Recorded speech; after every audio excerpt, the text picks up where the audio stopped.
good evening, and welcome live inside Monarch Stadium for tonight's production of high school football brought to you by WJMH Sports. I'm Clifton West. And I'm Kevin Copley. Thanks for joining us tonight for the 2025 John Marshall High School homecoming game. We're excited to bring you tonight's broadcast not only on the WJMH YouTube channel, but also on on WTRF's My Ohio Valley, WTRF.com, WTRF Facebook page, and WTRF Plus. Everyone here at Monarch Stadium is preparing for a big matchup tonight between the 4-2 John Marshall Monarchs and the 3-4 Brooke Bruins. As Coach Cesar mentioned this week in an episode of Chalk Talk with Emma Daner, sponsored by Allied Realty Groups, there's a big playoff implications here this week involving playoff points involving for both teams. That's right, Kevin. The team who gets the win tonight is going to put themselves in a great spot to make the playoffs here in a couple of weeks, which Coach Cesar has consistently cited as a goal for the Monarchs this year. Should be a great game tonight here in Moundsville as we await kickoff, which is coming up in just a few minutes. We want to take some time to recognize the wonderful crew who is working behind the scenes to make tonight's production possible. This crew consists of over 10 John Marshall High School students who are working hard, running cameras, graphics, audio, and more.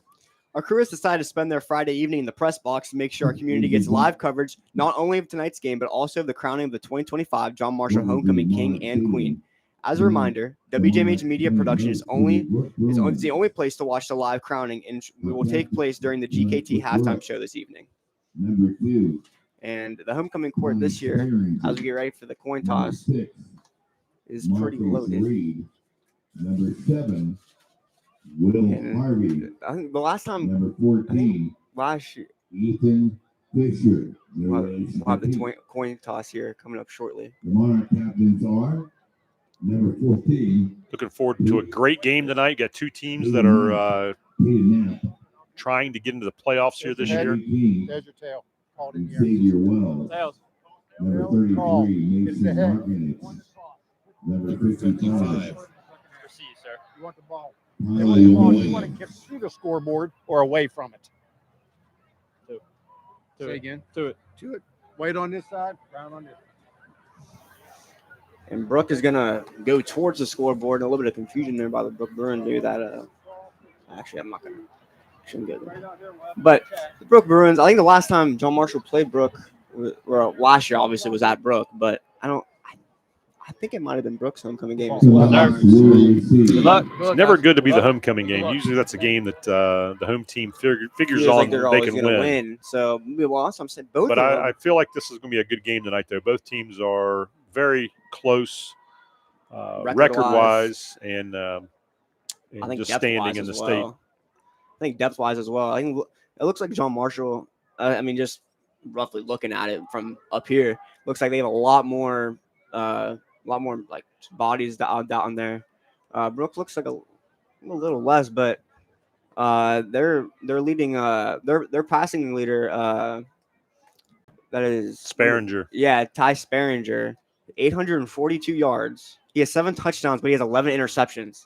Like what? That sounds like what? Jameis Winston. Well, John Marshall needs to try to take advantage of that tonight. Exactly. Seems like he has a little trouble with accuracy, but he Throwing for 48%. I was watching him pregame, and he does throw a nice football. John Marshall's got to be very careful not to get beat deep. It looked like he was throwing a lot of deep balls in warm-ups. Yeah, hopefully it's a nice ball right to the defense. John Marshall getting ready to return the kick. They'll receive in the first half. If you didn't hear it from the coin toss. To kick off is number 15, Rocco Sacrapanti. Rocco Sacrapanti.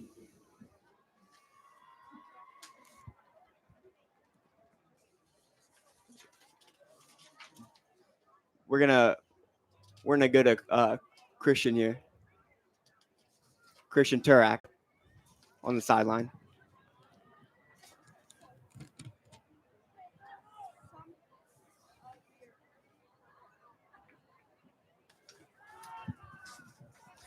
I caught up with Coach Cesar earlier before the game. I asked him, what are the keys to the game? He says, we need to move the ball. We have a banged-up D. We need our offense to help our defense. We need good things to happen. He said, we got to win the turnover battle. We need to win the turnover battle.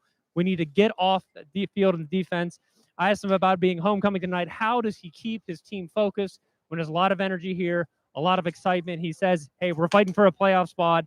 We got to fight. We got to fight. He said, We can't get too high. We can't get too low. We got to stay even keeled. We got to play within ourselves. It's going to be a good fight tonight. It's going to be a good game. I caught up with Monarch super fan Ray Miller before the game, class of '86. He claims he scored 4 touchdowns on a homecoming game night. Not sure if that's true. We need to check the record books, but we got a good crowd here. They're ready for the game, ready to go. Back to you guys. Jeez, still talking about the homecoming game. Well, if he scored 4 touchdowns back then, maybe we can find him a uniform for tonight. Listen, in '86, still talking about them 4 touchdowns. It's like you talking about what? Easy now. I'm just saying, like, living in the, I feel like that movie. What's the that new movie just came out with the quarterback? Used to be, Eli Manning was playing. Chad Powers. Chad Powers. There you go. Be a Chad Powers episode. There's a John Marshall. Did you see? There's like a 56-year-old freshman in college football. I So, did. an onside kick, and it's picked up by Brooke. Brooke with a little bit of trickery right off the bat. I love my special teams, so I'm going to give Brooke a little bit of credit there. A special teams kick, like squib kick. We used to call that at Wheeling Central poopy pants, when the kicker would just kick it 10 yards and get it right. They'd go right. Okay, that's a funny name, but they'd get it just like they just did there, and that was executed literally perfect. I mean, I didn't expect it. The Monarchs didn't expect it, but that was. Well, I think they must have saw something on film to where John Marshall has been leaving early up front, and that's exactly what happened.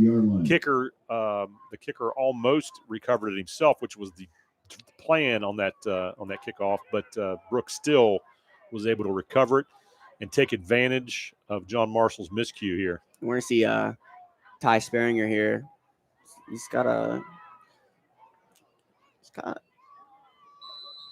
We're running like a. They have like 2 fullbacks. You don't see fullbacks too often. Delay a game penalty against Brooke. That'll send them back 5 yards. I don't know what's that formation called when they have two fullbacks on each side and the running back right behind. Ball now at the Bruin 46. Were they split? Yeah, split back. Be a split back. Look at me. It's a Madden. But you don't see fullbacks very often, so I'm kind of intrigued to see what they're. Number 45, that is Corey Maynard, their leading rushing. He's 282 yards and counting. Only 1 touchdown so far this season.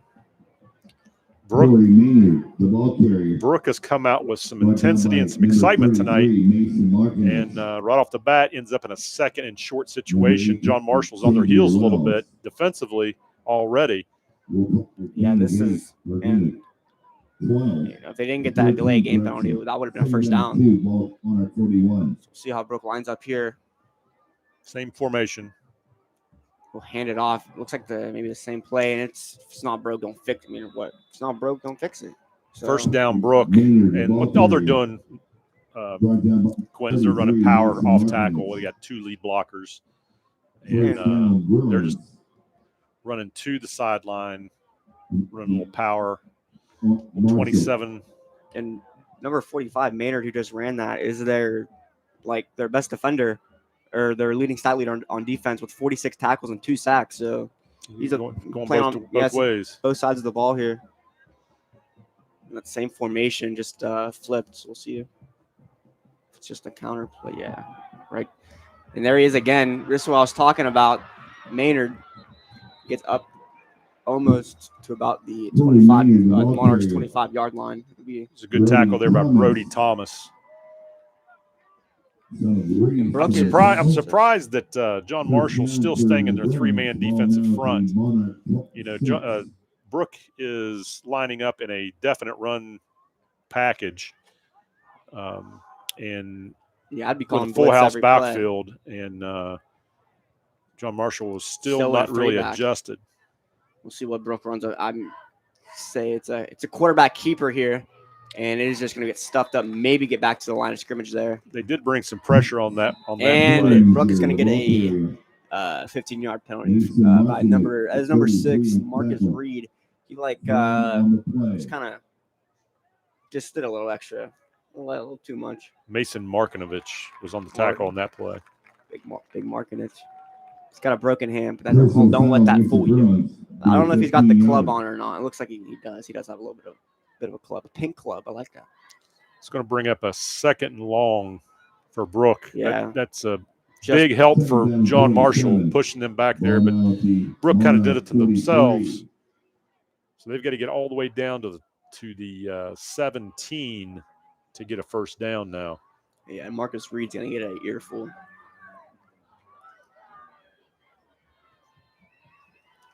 So 2nd and a mile. But really right back to where they started. Brooke. It's another quarterback keeper to what they just ran, and it is going to work a lot better. Number 2, Ty Sparinger. We'll get up close to around the 30-yard line. It'll bring up 3rd down in about, say, 6. John Marshall's got to do something here on this 3rd down and force them either. Well, they're kind of in a they're kind of in a 4-down territory here. I don't know how good their kicker is. I saw him kicking in pregame. His range is about 35, so they need to get at least 10 more yards. Yeah, they're probably going to be in 4-down territory here. Looks like first pass play, and it's going to be right into the ground. Maybe that's why they were running. Ty Sparinger. Well, I think John Marshall had him covered pretty well. I think he was just putting it at the feet so it wouldn't get picked off. 48%. Yeah, like you said, 4-down territory for sure. It's still. I'm sorry, I said 3rd down 6. I was looking at the line of scrimmage. It's 4th and 15.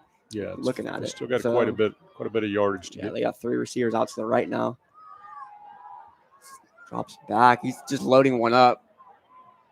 Then it's almost picked off. Yeah, it was tipped up in the air. So he hung that ball up a little bit, and John Marshall almost came up with a pick, but honestly, it was better to knock that one down because they take over on downs up around the 32.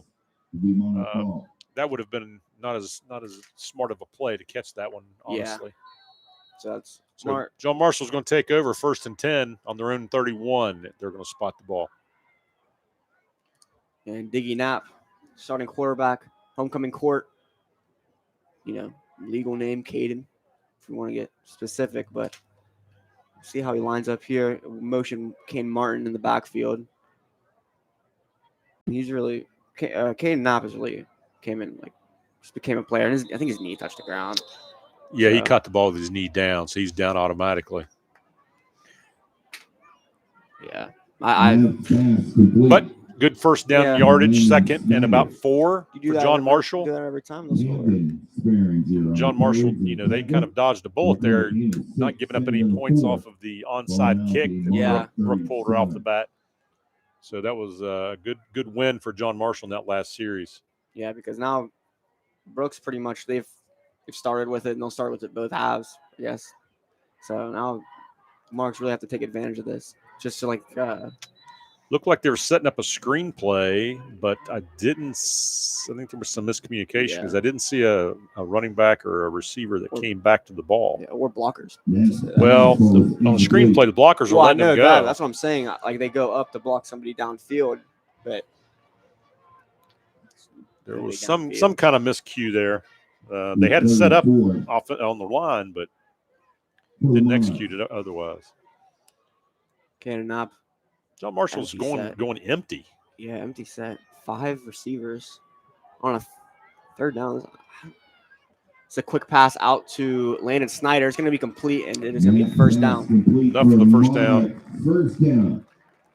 Tackle was made by number 16, Blake Bennett. So the quick pass out to number 4, Landon Snyder, is enough to get the 1st down. And I'm really shocked, Gwen, that John Marshall's not the set's one thing, but John Marshall's really done a good job this year running the football. And with Dalton Cooper. I was just about to say that. I don't know where Dalton's at. I don't know if they're maybe he's injured. And they have a distinct weight advantage up front against Brooke. Yeah. And Landon Snyder is going to call him. That's a good form tackle there by Brooke. That is number 9, Camden Sparinger. Looks like so we've been. I don't even know that we ran the ball yet. No, we've thrown. No, but I also don't see Dalton out there either. But let's see. Empty backfield again for John Marshall. And Brooks still playing that three-man front defensively as well. Back to pass. And They had a free runner. Brooke had a free wide. runner at the quarterback. Nobody picked him up. And John Marshall just had to get rid of it quick. Yeah. Just kind of threw it up to Landon Snyder there, but it was good out of reach for him. It's going to bring up 3rd and 10 from the Monarch 47. So Brooks playing a 2-deep secondary and a 3-man front. Looks like they're rolling their coverages a little bit toward the trip side. I mean, they're getting to the quarterback, though. I mean, there's the screenplay again. They finally executed it that time. They'll get the first down. Kane Martin, the first down and some more. Good running after the catch.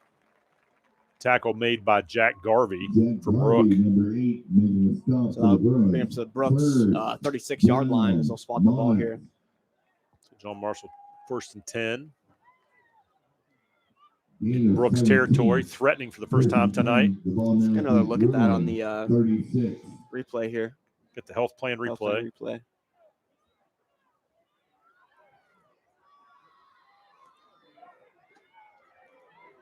Landon Snyder. While the replay was going on, we had a toss sweep.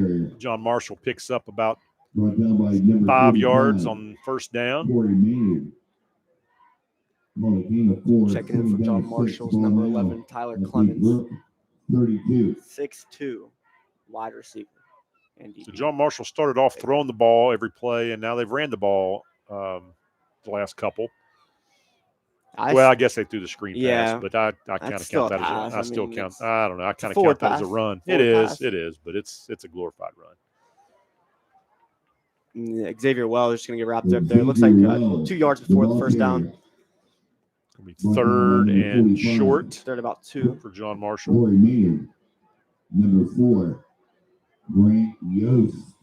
Now Brooke, and for them, this is a big down for them. But I do believe, just like it was for Brooke, this is probably 4-down territory for John Marshall.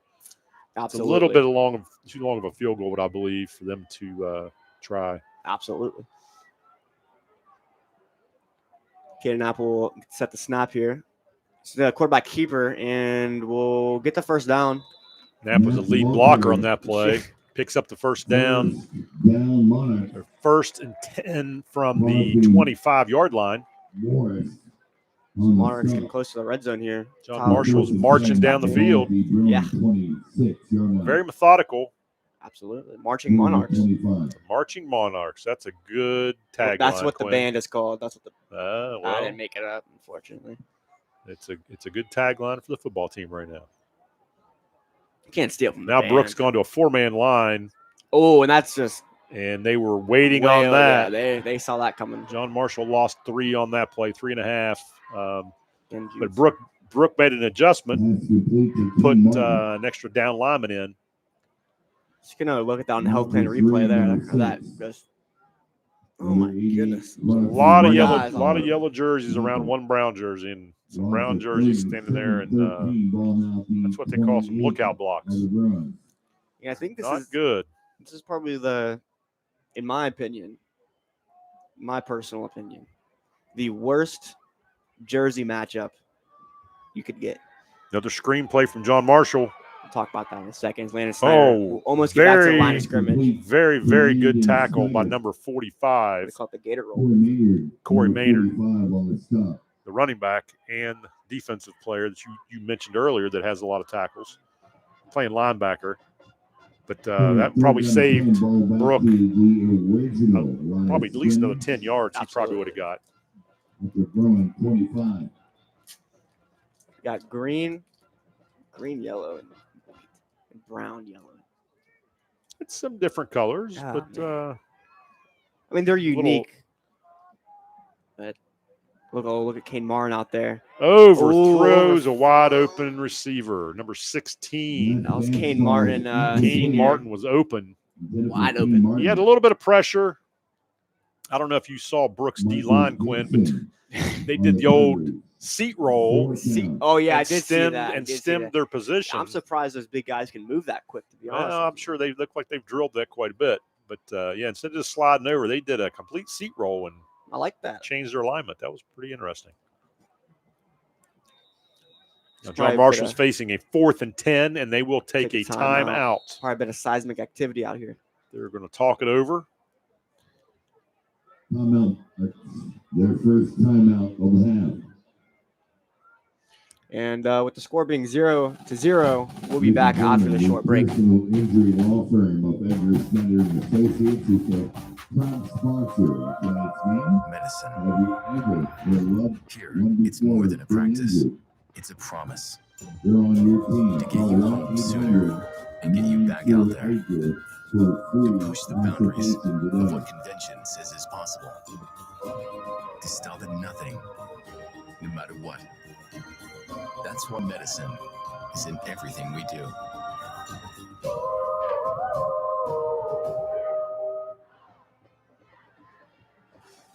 We're back. Brooke is already coming out to the field. John Marshall is still getting their last little talks in before they. It's a big down for John Marshall. Yeah. You know, this is either going to give the ball back to Brooke, and Brooke has made a good stand, or, you know, obviously puts John Marshall, if they get a first down, inside the red zone. I wouldn't be surprised here if you don't see another screenplay. They had some success with that play a couple times, but I feel like with using a timeout, I would be surprised if they run the ball here. I could see a double pass. They call it a timeout. I think this is the Mark Caesar thing to do. Think they're going to throw a trick play in here? I guess we'll find out. Yeah, I'd be surprised, but I've been wrong once before. They They are going empty. I think it's going to be thrown to Lance Snyder. He's going to drop back and throw it to Kane Moore. Watch this. Big prediction. All right. I was wrong. Kane Knapp throws the Xavier Wells touchdown. Xavier Wells, number 18. Just ran a skinny slant on the inside. They stacked the wide receivers on the left, and they crossed and ran a little skinny post for the touchdown. That was a great throw and a great executed play there. Well-used timeout by Coach Caesar. It looks like Marks are I was going to say going for two, but Kane Knapp is the holder. Nope, they're kicking the extra point to make it 7-0 if he can convert. Looks like Landon McCabe. He's got that. Snap, hold, kick is good. That's a good kick right there. John Marshall takes a 7-0 lead here at Monarch Stadium. Let's get another look at that touchdown pass brought to you by the Health Plan Replay. John Marshall 7. Brooke Bruins nothing. Look at this throw. Good protection. Made up for good that route. Throw. Good throw right between two Brooke defenders, and gives John Marshall a 7-0 lead early on here in this contest. So now they can just completely block out that first onside kick that happened at the beginning. They didn't take advantage of it. That's what I'm saying. It didn't happen. Yep. It's almost like it didn't even happen. John Marshall used their first drive, and I don't know what the time was. Just going to look at that. Another angle of the health plan replay. Yeah, look at a this. Field version. It's just a good catch. Possessive catch. Mad, you press A. I'm doing some guesstimating here, but John Marshall took about 7 minutes. I would say at least 7 minutes off the clock there on that drive. Look at the homecoming court. We got homecoming court is jacked up for tonight. Peyton Jones. I need to get refreshing my names. You got the crowd there, the JM crowd, the student sections all fired up tonight. There's nothing like a homecoming game on a Friday night in mid-October. The air's a little crisper. Yeah, a little feels like a little fall. And as an old song goes, "The Boys of Fall" by Kenny Chesney. You've heard that song. Kenny, see, I'm not a big. I'm coming around the country. I'm not like fully, but like I'm not. I don't know.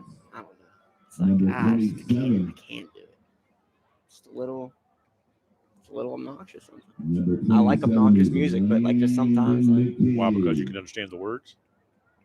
Yeah, that's why. No. Here's John Marshall kicking off to Brooke. Little squib kick. Oh, that is number 21, Michael Gibson on the return. John Marshall does a nice job covering. Brooke's going to take over on 1st and 10 on the 22-yard line coming out. We'll see if Brooke can continue to drive a little bit. They shot themselves in the foot last drive. Even they took advantage of the onside kick and got the ball. They had a couple penalties that kind of stifled their production on offense. So we'll see if they can clean that up a little bit. First time Brooke has been in their own territory this game. Well, it's only the second drive. That's what I'm saying. Like the first drive, they couldn't complete it.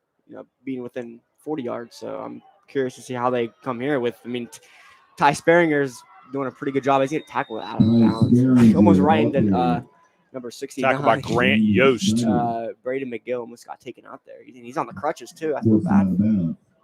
Still going around the valley. Wheeling Park 0, Butler 7, Weir 0, East Liverpool 0, Lawrence Ferry 20, Wheeling Central 28. That was on Thursday or last night. Wheeling Central got the win. Oak Glen, Tyler Consolidated tied at 0.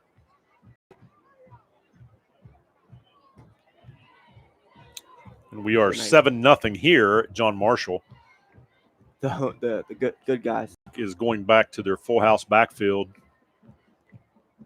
And that's definitely call it. Number 45 almost picked up there, but looks like a big kid. So that is number 4, Corey Maynard. Tackled by Clay McCord for John Marshall.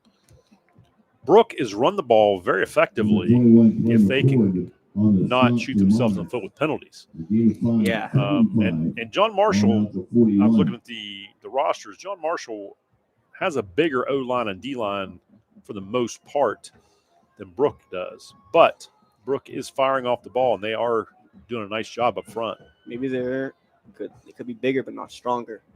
JM is still have that 3-man front on the defensive line, though. Yeah, which it's not the option here. And it looks like he's going to be down at least. They're going to give him the first down. They might. Nope, they're going to call him short by a yard. I was going to say.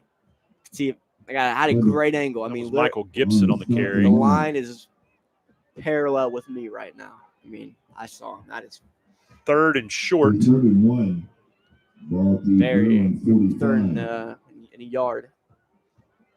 John Marshall needs a stop right here to get the ball back. John Marshall.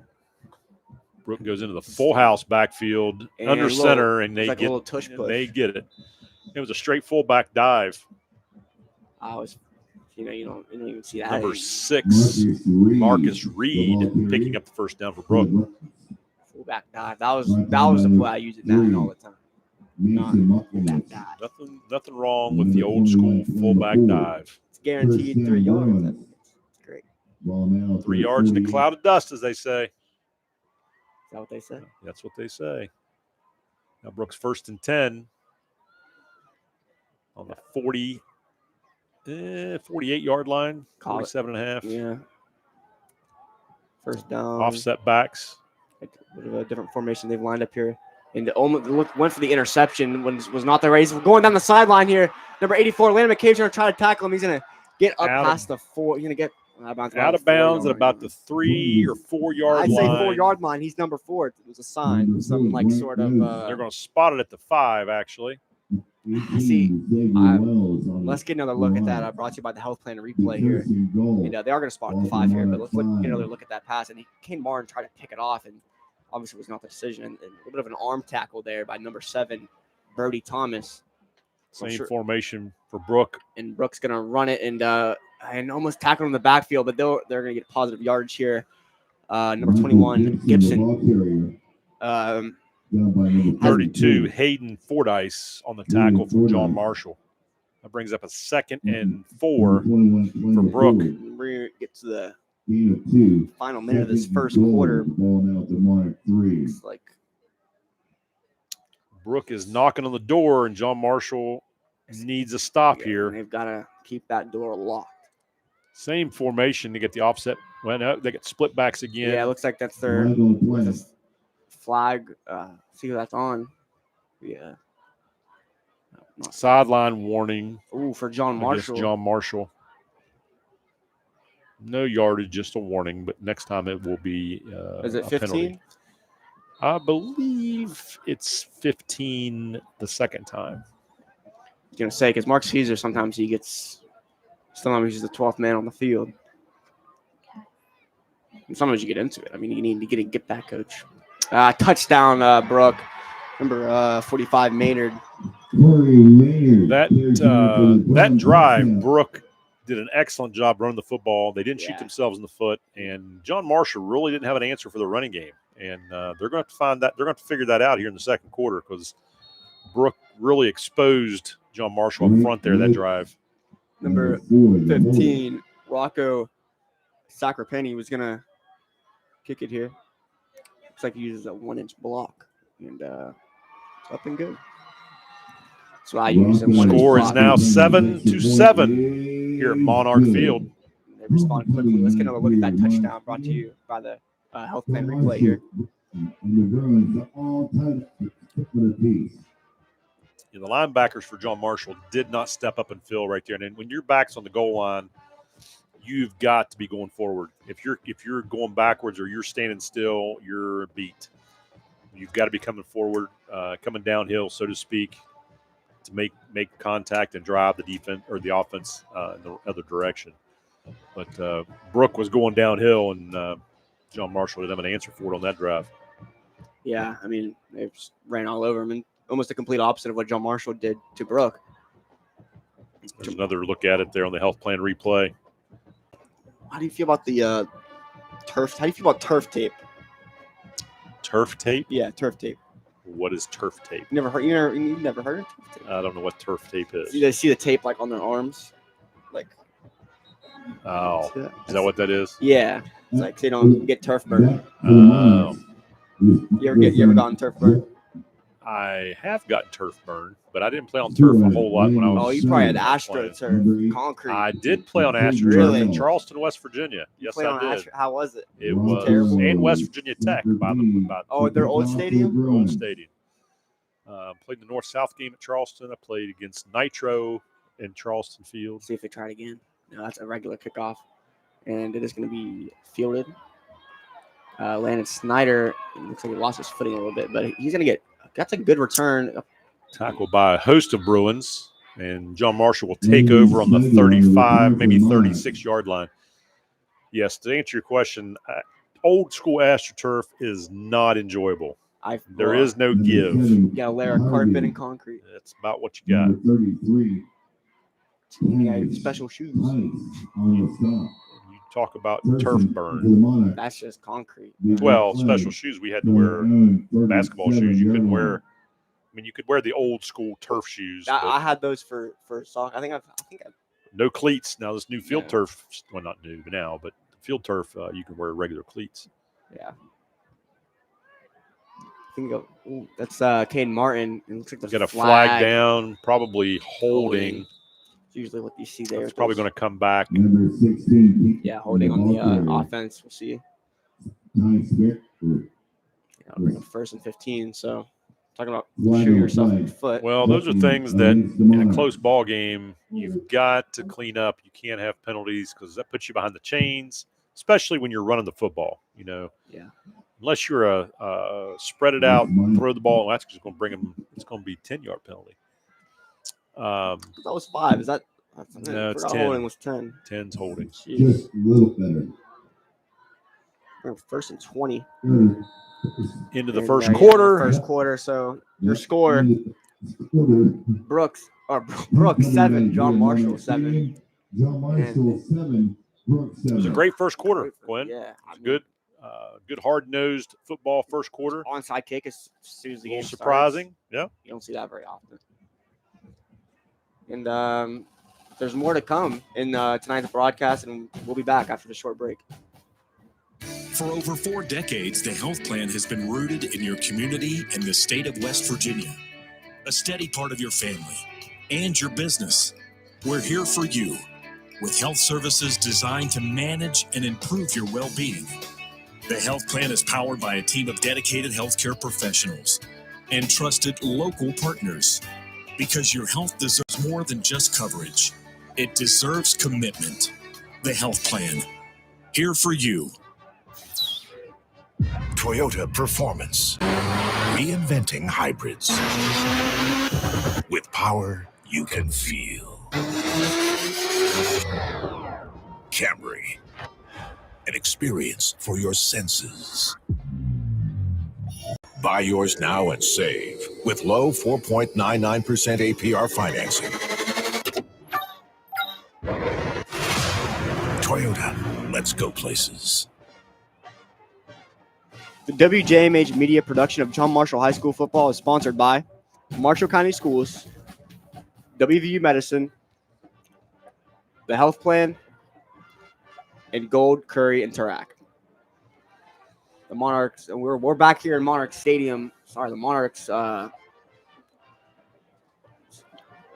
look Around the valley, we got some scores here. Monroe Central 14, Cameron 0. I'm surprised in the first quarter. Yeah. Magnolia and St. Mary's deadlocked at 0. Calhoun County up on Valley 22-8 in the second quarter. St. Clairsville up 14-0 against Indian Creek in the first quarter. Independence and Barnesville still tied at 0. Buckeye Local getting beat by 20 against Toronto in the first quarter.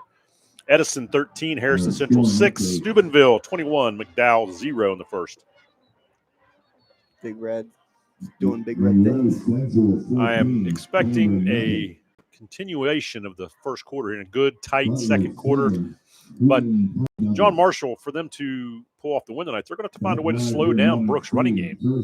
Yeah, and Brooke going to have to find a way to slow down John Marshall's passing game. Well, that's a good point. Now Brooke's gone back to the three-man defensive front. We're in a 3-3 stack. Empty set for John Marshall. That is to Zeke Young. Nice tackle by number 15, Rocco Sacrapanti. And he just stood right up, and that's a good football name, Rocco. Rocco. I think that's a baseball name. I don't know. Or a boxing name. You know, a little Rocco. That's kind of Rocco. Or like that's a good sports name. Let's just say that. A lifting name. Rocco, you got a good name. Is it ROCCO? It's ROCKO. That'd be pretty cool. ROCCO. Okay. Regular Rocco. 2nd and 15 for John Marshall. Empty set once again. Okay, now back to throw. And that is Landon Snyder. And he's just popped. And did he catch the ball? He did not catch the ball. Ty Sperringer delivered some wood and knocked that ball free because that was a good throw and a good catch until that point. He knocked it loose. Yeah. Here's the health plan replay. Great timing on the tackle. Yeah, could feel the vibration from it. So Ken Knapp will get set. Kyle Williams is the center. Shout out the center. Touching the ball every time. It's like the catcher. Ken Knapp. Look at this screen pass. He goes on out wide to Kane Martin. He's going to try to make something out of nothing here. And he's just going to get tackled, gang tackled. Brooke is gang tackling. They run to the ball very well. They're very well coached on the defensive side of the ball. That's going to bring up 4th down for John Marshall in a punting situation. Brooke is going to get the ball back here to begin the second quarter here after this short John Marshall drive. Again, penalties costing John Marshall on their drive. Yeah. You know, they get behind the chains. It's hard to catch up. You just run a lot of plays where you're 1st or 2nd and 10 and 3rd and 10 and things like that. 3rd and 15. Yeah, so we'll see the punt here. And, very high, very short punt. And he's going to take a good roll for John Marshall, excuse me. Very good roll. It's going to roll down to about the 26-yard line. 23-yard punt. That's 35-yard punt with the roll. That's very serviceable. Got a good roll there. Call that C-. 35-yard punt wasn't bad. With roll. What'd you say? What'd you say the average roll was? 17.5 yards. Okay. Actually, 17.7, I believe, but close enough. Brooks coming out for their first drive of the second quarter.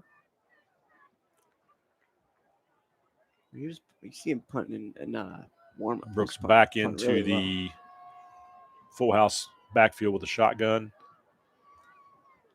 Oh, broken play. Yeah. John Marshall takes advantage of it. A little miscommunication there with the running back for Brooke. See how Brooke follows off this. They're Number 84, Reed Hamrick.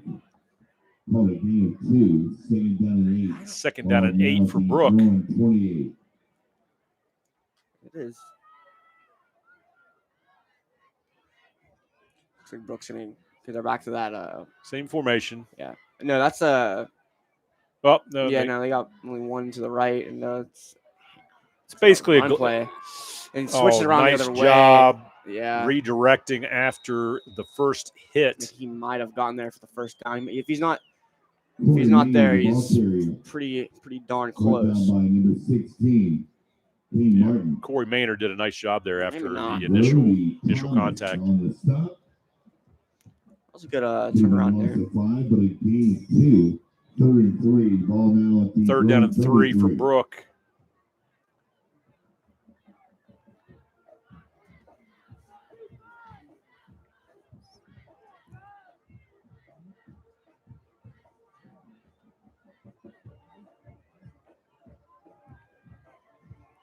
Oh, that's in the First down, Brooke. I'm gonna say he caught it past the first down marker, but he made a football move. He caught it and then was run out of bounds, but not before they got the first down.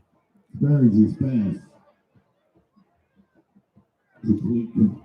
always love hearing the band, like the subtle band in the background, especially in that football makes it a nice atmosphere for a high school football game, or college football game for that matter. College band, those are my favorite. Well, heck, they even have those bands and drum lines at certain NFL games. Yeah, Steelers, Steel Line. Steel Line does a great job. They went to Ireland the other day when they. Yeah, that was pretty cool. Brooke with the quarterback keeper will get maybe a yard, 2 yards there. Yeah. Tackled by Clay McCord for John Marshall. There was a couple other guys on there, but he was the one I first saw come off the pile. I do think the second 8 for Brooke. Where's does the Monarch? Now you probably won't know the answer to this, but I don't know if our mascot has a name or not. Like, it's just the Monarch. I just don't know what his name is, her name, its name. I don't know. No idea. Like Brooke going back to the full house backfield.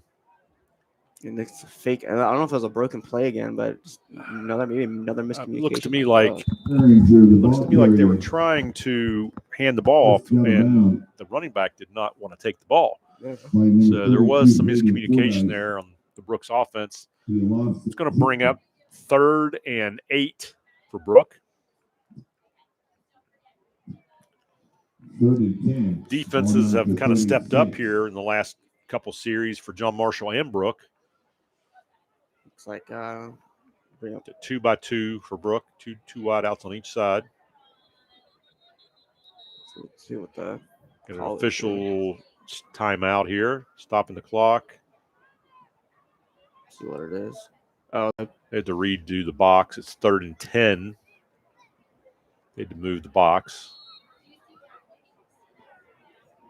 Brooke has it 3rd and 10 from their 36.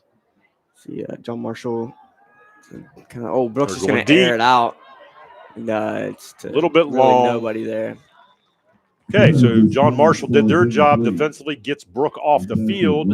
Brooke's special teams punt team comes on the field, and let's see Brooks what the change in field position is here. Yeah, let's. John Marshall, moved them 35 yards back. We'll see how Brooke does with their punt group.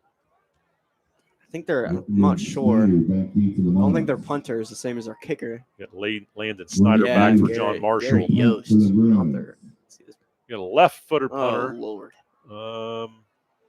And that is not a good roll for Brooke. Good roll for John Marshall. Yeah. They will take over 1st and 10 on the 40-yard line coming out. So with 7:41 to go. Halfway through this second quarter. And so far, I think after that first quarter, I was expecting just. Looks like we got a timeout. Timeout for. taking it off the TV timeout. This is a television timeout. TV timeout. Yeah. Wow. Also, ladies and gentlemen, John Marshall and straight staff. And with the score being 7-7, we'll be back after this break. Hi, I'm Coach Rich Rodriguez, head football coach, West Virginia Mountaineers. I make a lot of decisions as a head coach. You make a lot of decisions in life. If disaster ever strikes your home or business, make the right call and call Panhandle Cleaning and Restoration. I know these folks. They're great to work with. They're outstanding. They've served for over 50 years in the Mountain State. They'll treat you right. If you ever have a disaster, if you ever need something fixed, call Panhandle Cleaning and Restoration. That's the team the Mountaineers will call. WJMH Media is proud to bring you tonight's production of Monarch Football. Many of our football features, along with other great content, can be found on social media pages. Stay up to date with what's happening at John Marshall and around the community by liking us on Facebook, follow us on X, Instagram, and subscribing to our YouTube channel.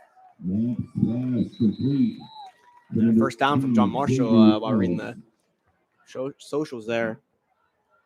So first down and 10 for the Monarchs. Pass caught by Xavier Wells to give John Marshall a first down. In Brooke territory now. That's a big first down play. Let's get a look at that. Brought to you by the Health Plan Replay. Pass out to Xavier Wells and does well to. John Marshall did a nice job blocking downfield after the catch as well. Freed up a little bit yards after the catch. Caden Martin slips past one and takes three of them. That's why you gang tackle. Brooke just there. kept at it and had 3 or 4 guys running to the football. But not before John Marshall picks up a couple, brings up second and about 5. Second and about 6. Six. Right. John Marshall continues to throw the ball. Yeah, I'm really surprised this evening. Maybe they saw something on film they felt like they could take advantage of. Maybe Brooks' pass defense wasn't as good. I was going to say maybe Dalton Cooper's as the run defense. But Dalton Cooper's not hurt. He's in pass. Yeah. Now they're still empty. So it's kind of a change up on their offensive philosophy. Yeah, we'll see. It's here, Caden Knapp. I mean, it's working. They're executing. Yeah, Landon Snyder up past the 30 to the tackle Brooke by 29. Caden Toma. I think that's how you pronounce that. If I mispronounce it, I apologize, Caden. Gives John Marshall another first down. Yeah, that's gonna getting close to the red zone. Yeah, and they're rolling here. And John Marshall's found something to exploit here in their empty set. Can Knapp the empty set here. He's gonna look out to Landon Snyder again, and that's his. Oh, and he's gonna be wrapped up there. It's a good tackle. Good tackle by Michael Gibson for Brooke. That was a good open field tackle. That's tough to do. It's another first down. It is another first down, and they are in the red zone now. Get them ketchup bottles. Just gonna look at that. Brought to you by the Health Plan Replay here. So we need you watch Brooke. Brooke just has not got a lot of tight coverage. They're really playing off our John Marshall receivers, and that's what's allowing John Marshall to kind of take advantage of that. Just kind of pitch and catch down the field. They're not, they haven't gone real deep, but they're throwing underneath because that's what Brooks given them defensively. So their game plan right now, so far in the second quarter, of kind of spreading it out and finding the open guys working. Brooks going to have to make an adjustment and tighten up on their coverage a little bit because John Marshall's throwing the ball pretty well. They're catching the ball well, and they're just exploiting some of those loose coverages from Brooke. Yeah, and it's kind of off topic, but I love the pink. For breast cancer, I think it's great. Chalk Talk is back for the 2025 football season.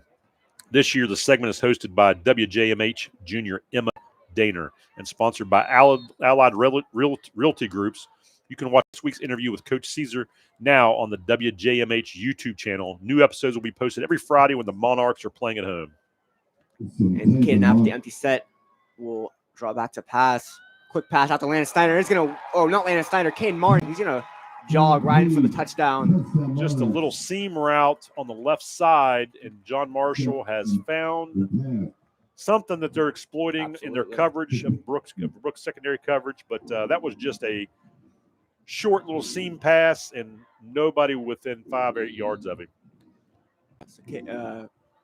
Kidnap will hold, and then McCabe will get set up to kick the extra point here. As we have found out, extra points do make a difference. So let's kick is up, and kick is good right down the middle, like butter. John Marshall takes a 14-7 lead. Let's gonna look at that. Brought to you by the Health Plan Replay.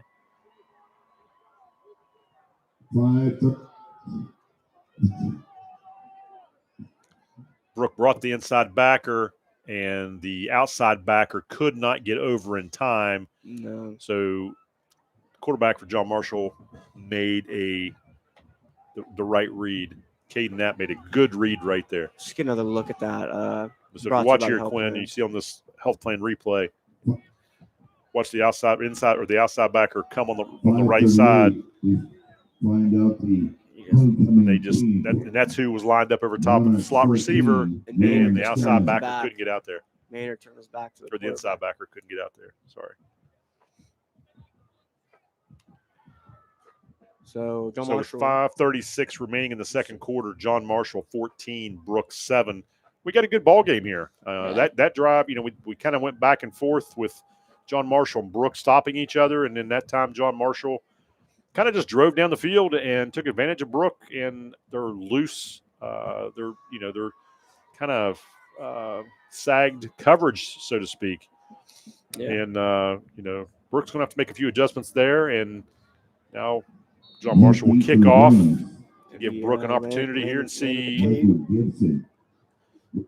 if John Marshall can hold them here to a 3-and-out and then get the ball back. They might have a chance to put up some more points here before half. Yeah, and it's a short kickoff. Yeah, it's about number 5, Wilson Scott will take number 6, Nathan Hughes, did a really nice job there on that tackle. He was getting blocked. Looked like blocked in the back. Now, they didn't call anything, but he still ended up making the tackle. But he definitely was engaged with the Brooke defender and fought it off and still made the play. So that was a very good special teams play. So Brooks going to take over on the 29-yard line, 1st and 10, with about 5:34 to go, and here in the second quarter. Yeah, I'd say they got plenty of time to get things going here. But John Marshall still with the three down lineman.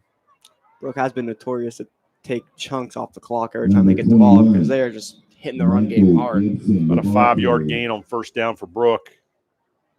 I wouldn't be surprised if Brooke takes it into the half. Well, it's a lot of time, but they could if they run the ball and don't stop the clock with penalties and things like that.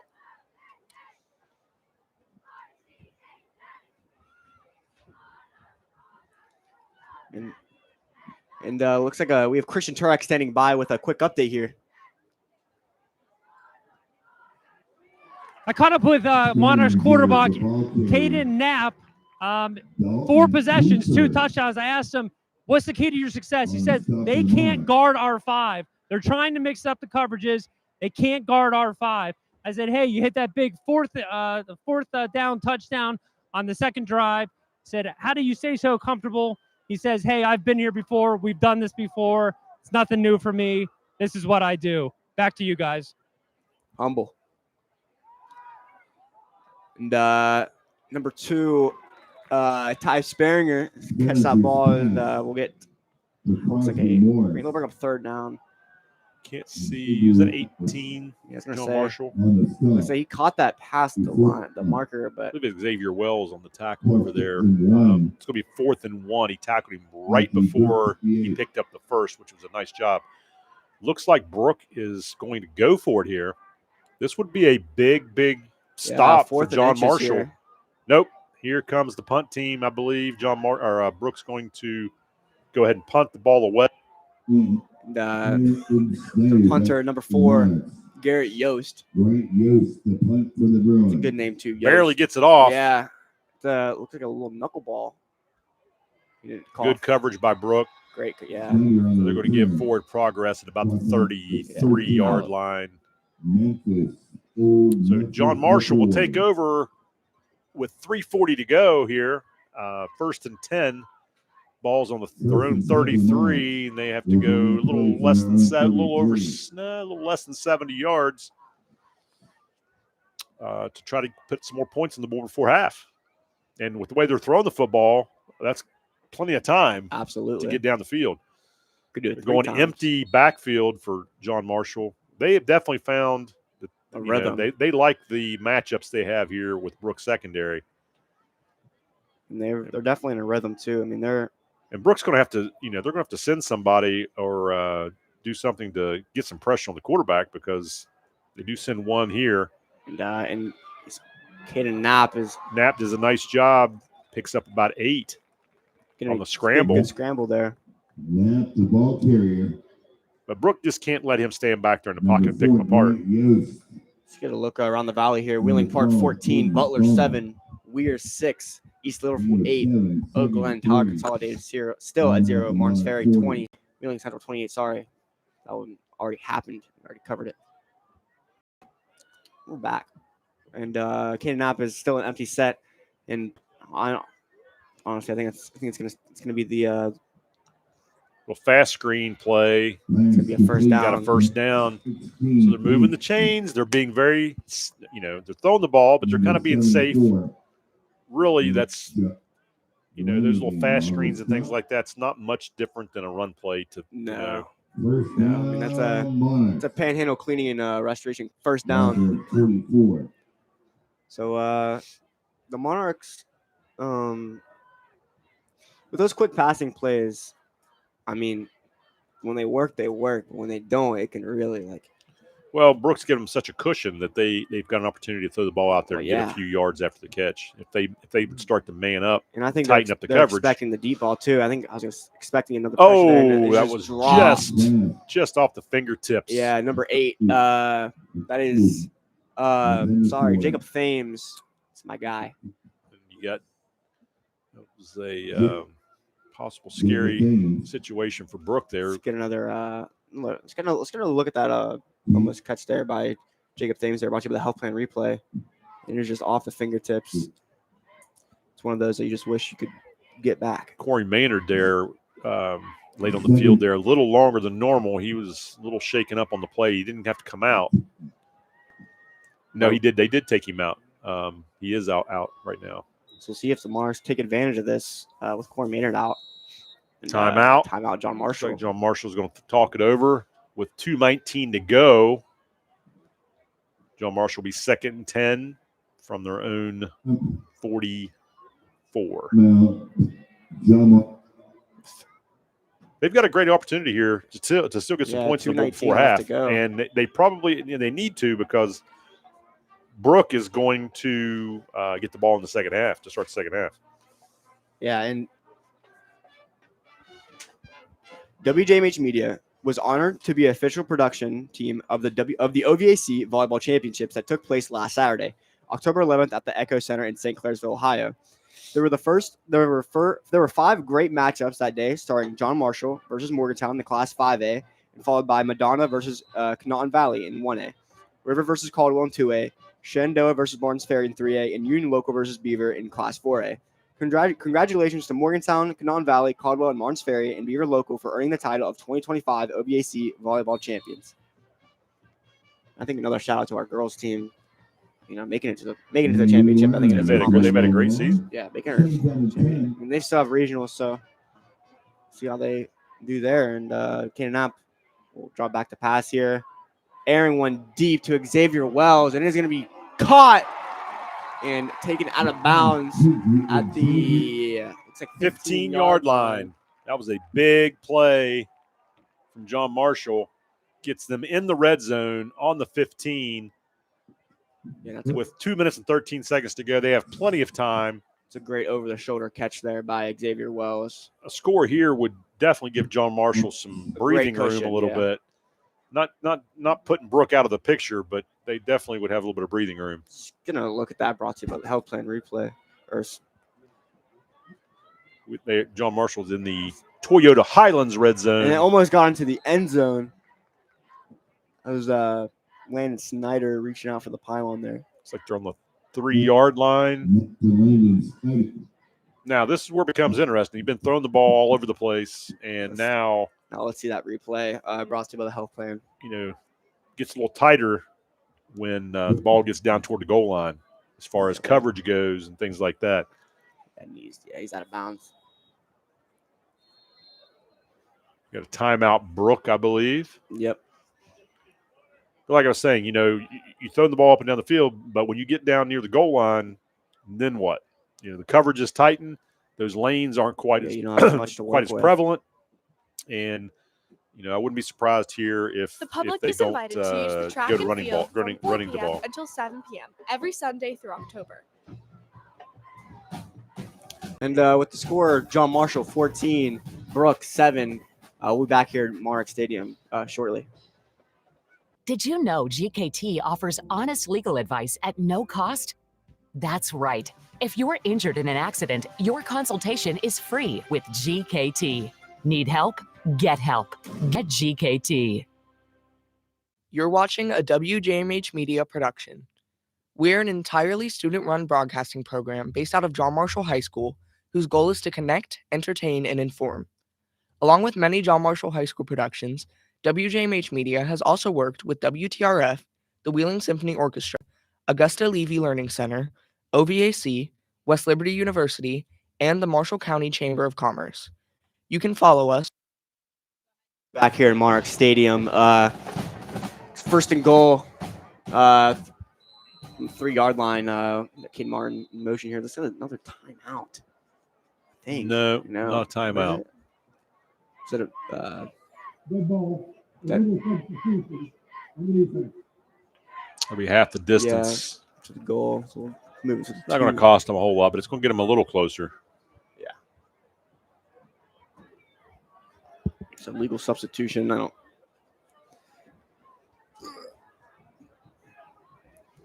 Caden Knapp and looks like Lance Snyder is in the backfield. And Kane Martin's gonna come over. Brooks now in a 4-man front. Quarterback keeper, and he does not get in. Brooke does a nice job. Stops him on the 1. Let's see if Brooke uses their last time out here. No. I think they're just worried about getting the stop right here. Yeah. I mean, Knapp still getting a yard. I mean, I wouldn't be surprised if they'd use that fullback dive they used earlier. Now John Marshall's going with the Don Cooper's in the split game now. backs. I'm be surprised to go right to Don Cooper. That's gonna feed the beast. Yep, Don Cooper is gonna get into the end zone. Touchdown John Marshall. Don Cooper. Touchdown John Marshall. That's a big Number play 20. for John Marshall right there before half. And gives John Marshall another touchdown. Extra point coming. That's number 20, Don Cooper. He's a sophomore. Biggest sophomore probably in the Valley. You got to see this kid. I mean, he's like made a lab. John Marshall's got one running on late. Somebody forgot he was on extra point, or somebody got hurt and didn't communicate that. Yeah. That happens sometimes. If I had to guess, it was the first one. Just from. Oh, Brooke jumped off sides. Doesn't matter. No. It doesn't count. Well, if they jump off side and he makes it, they should just be able to. Nah, they blew the whistle before he kicked it. Now they can decline it, but it still would have to be re-kicked. It's a dead ball foul. I just decline it. It's not even worth going up more. Just messes with you. Well, it depends. You could also move it up and then go for two. two. But at this point, they're just wanting to get the extra point, put them up 14. Almost kind of iced him. Doesn't phase him though. Cold as ice. Look at him. Kick Land is him good.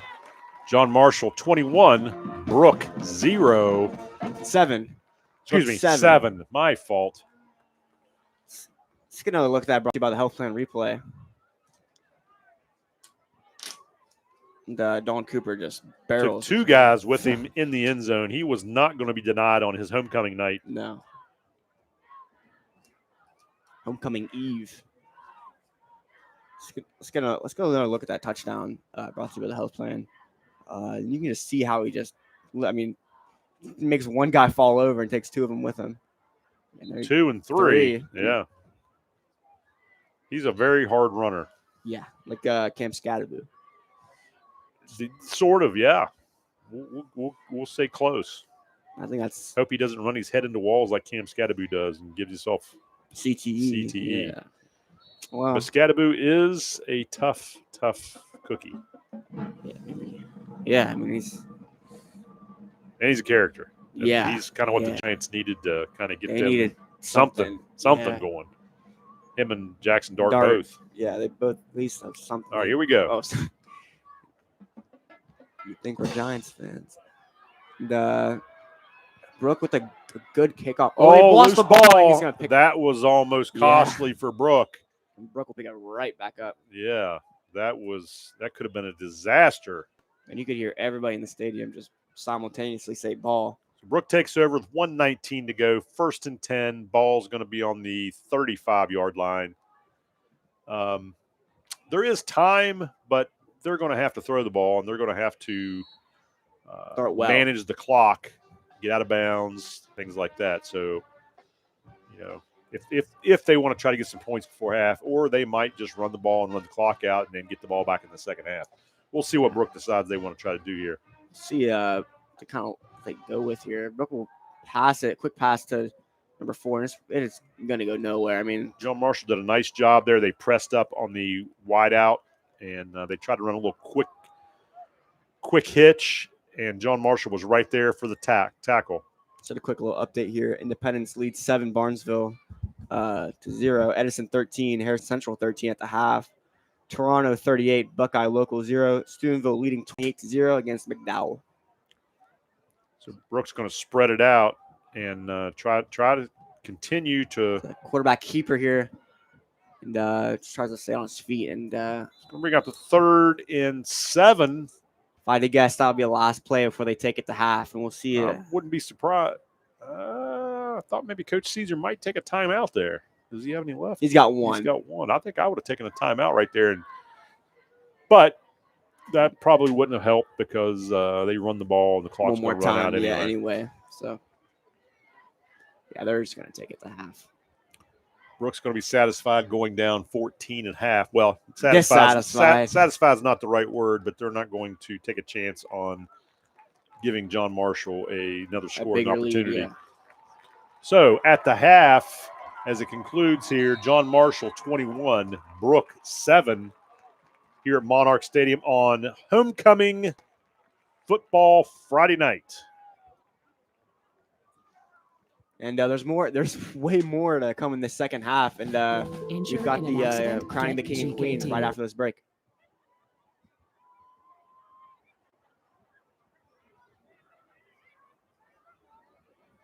Injured in an accident? Get GKT. Stressed about lost wages? Get GKT. Worried about medical bills? Get GKT. Need an attorney you can trust? Get GKT. Need help? Get help. Get GKT. The public is invited to use the track and field from 4 p.m. until 7 p.m. every Sunday through October during Monarch Stadium Community Night. No pets are permitted. For over 4 decades, the health plan has been rooted in your community and the state of West Virginia. A steady part of your family and your business. We're here for you with health services designed to manage and improve your well-being. The health plan is powered by a team of dedicated healthcare professionals and trusted local partners. Because your health deserves more than just coverage. It deserves commitment. The health plan. Here for you. Marshall County Schools is currently accepting applications for substitutes in the following categories: aide, bus driver, cook, custodian, secretary, and teacher. Get more details about the openings at mcsjobs.net. Interested? Apply at mcsjobs.net. It's finally time to meet this year's John Marshall's homecoming court. The 2025 JMHS Homecoming King and Queen will be coordinated in just minutes. Helping with the crowning the 2025 King and Queen is the 2024 King and Queen Madison Galloway, and Clay Howard. The king will be decided by drawing the special King of the Jungle box, and the queen will be decided by drawing of the red rose. King of the Jungle box. I think I read it last year. And we'll see it now. Welcome, Monarch family.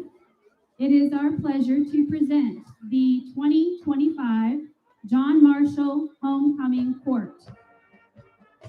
Brody Baker is being escorted by his mother, Erin Parsons, and stepfather, David Parsons. While attending John Marshall, Brody has been involved in Outdoor Club, Legacy Club, Student Council, Drug-Free Club, Youth Leadership Association, National Honor Society, and National Technical Honor Society. He is a 4-year member of cross country, serving as the team captain, a 4-year member of the swim team, serving as captain, and a 4-year member of track and field. Outside of school, he is involved in Young Life and is an Eagle Scout with Troop 82. After graduation, Brody plans to major in aerospace engineering. Ladies and gentlemen, Brody Baker.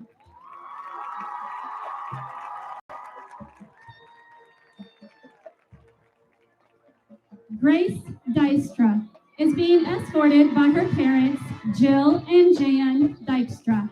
While attending John Marshall, Grace has been involved in Drug-Free Club, National Technical Honor Society, and Outdoor Club.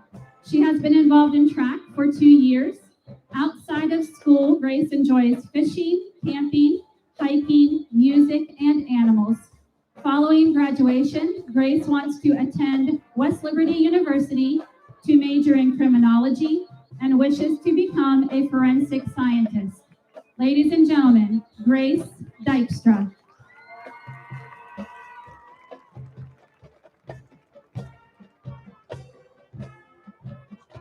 Jackson Helms is being escorted by his parents, Shane and Missy Helms, and his sister, Landon Helms. While attending John Marshall, Jackson has been involved in Drug-Free Club and Legacy Club. He is involved in basketball, where he has received second team All OVAC and first team All Conference. Outside of school, Jackson is involved in Young Life and is a member of the Temple Baptist Church. After graduation, Jackson plans to attend college and major in sports medicine and minor in business. Ladies and gentlemen, Jackson Helms.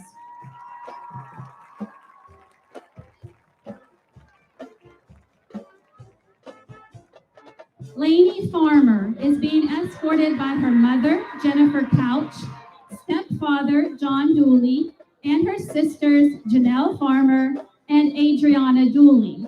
While attending John Marshall, Lainey has been involved in Student Council, Drug-Free Club, and National Honor Society. She is a 4-year member of the basketball team and a 2-year member of track. Outside of school, she is involved in Young Life. After graduation, Lainey plans to attend West Virginia University and major in business. Ladies and gentlemen, Lainey Farmer.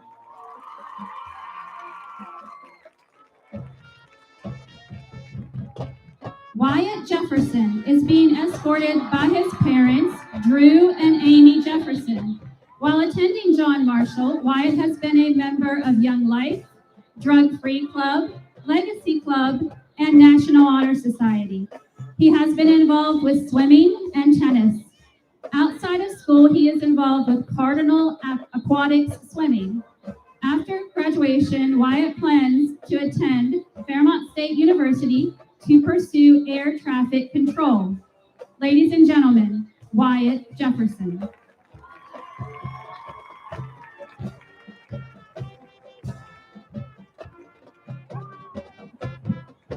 Gracie Harmon is being escorted by her parents, Casey and Sid Harmon.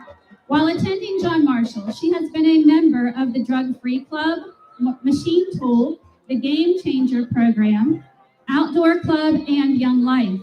She has been a part of the archery team for 2 years and has participated in soccer.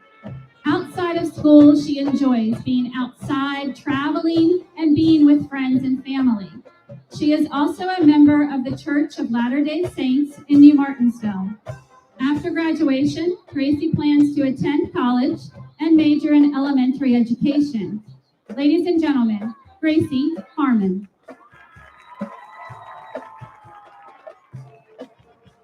Caden Knapp is being escorted by his parents, Marion and Keith Knapp. While at John Marshall, Caden has been involved in the Drug Free Club, Outdoor Club, and Fellowship of Christian Athletes. He has been a 4-year member of baseball, a 4-year member of basketball, and a 4-year member of football. Outside of school, he enjoys fishing, camping, and hiking.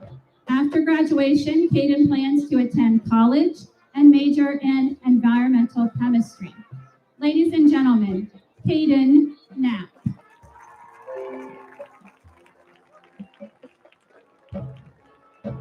Peyton Jones is being escorted by her mother and stepfather, Brittany and Thomas Harder, her father, Scott Jones, and her brother, Grayson Jones. While attending John Marshall, Peyton has been a member of Drug Free Club, Outdoor Club, and National Technical Honor Society. She has been a 3-year member of the golf team and has participated in cheering.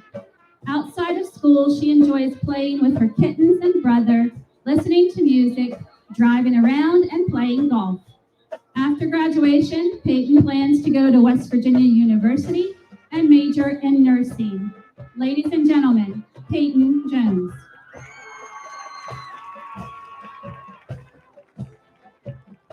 Ricky Robinson is being escorted by his parents, Rick and Heather Robinson.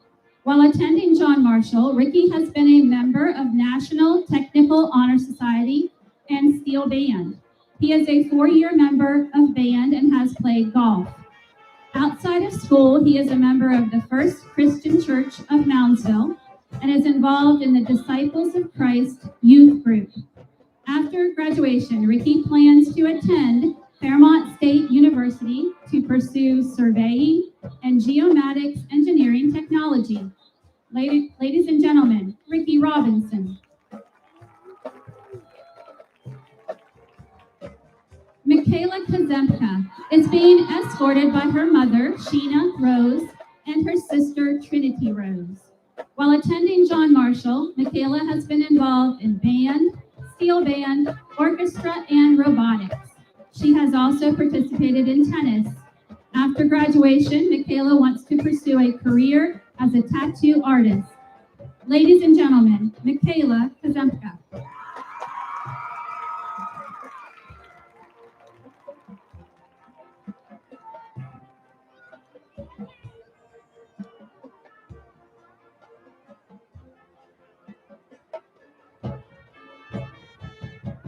Zachary Wells is being escorted by his mother, Michelle Wells, his stepfather, Sam Ames, and his sister, Jocelyn Ritchie, and his brother, Xavier Wells.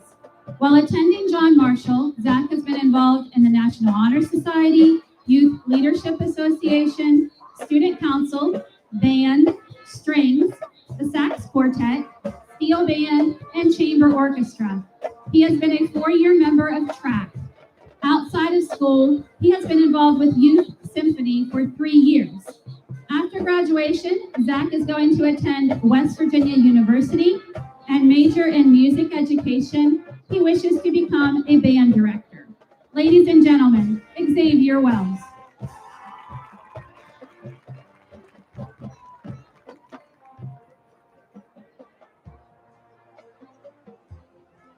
Helping with the crowning of the 2025 John Marshall Queen and King is our 2024 King and Queen, Madison Galloway and Clay Howard. The king will be decided by drawing the special King of the Jungle box.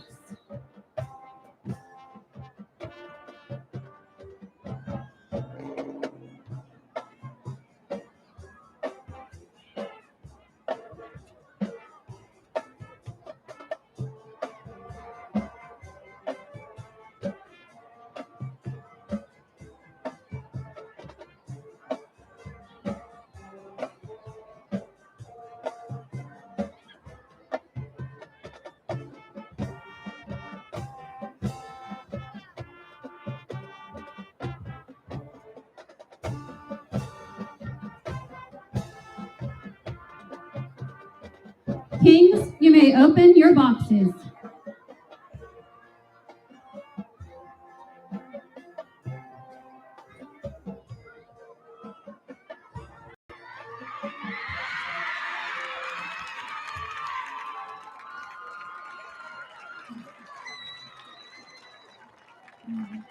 Ladies and gentlemen, the 2025 Homecoming King is Zach Wells. Congratulations.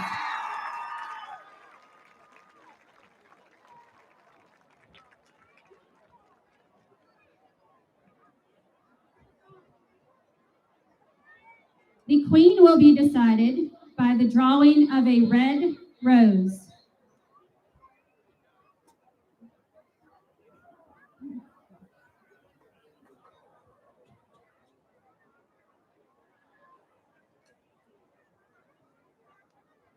Queens, you may unwrap your roses.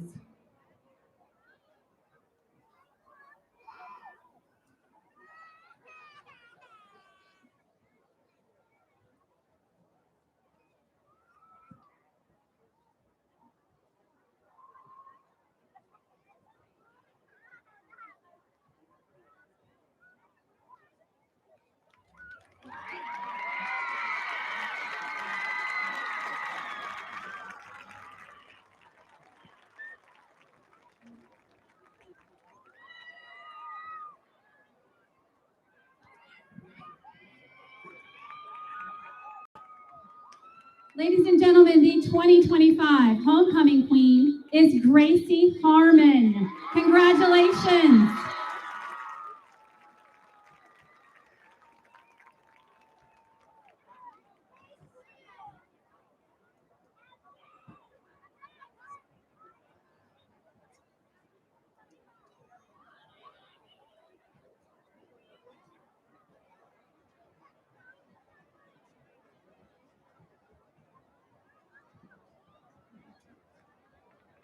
At this time, we wish to congratulate our Homecoming King, Zachary Wells, and our Queen, Gracie Harmon.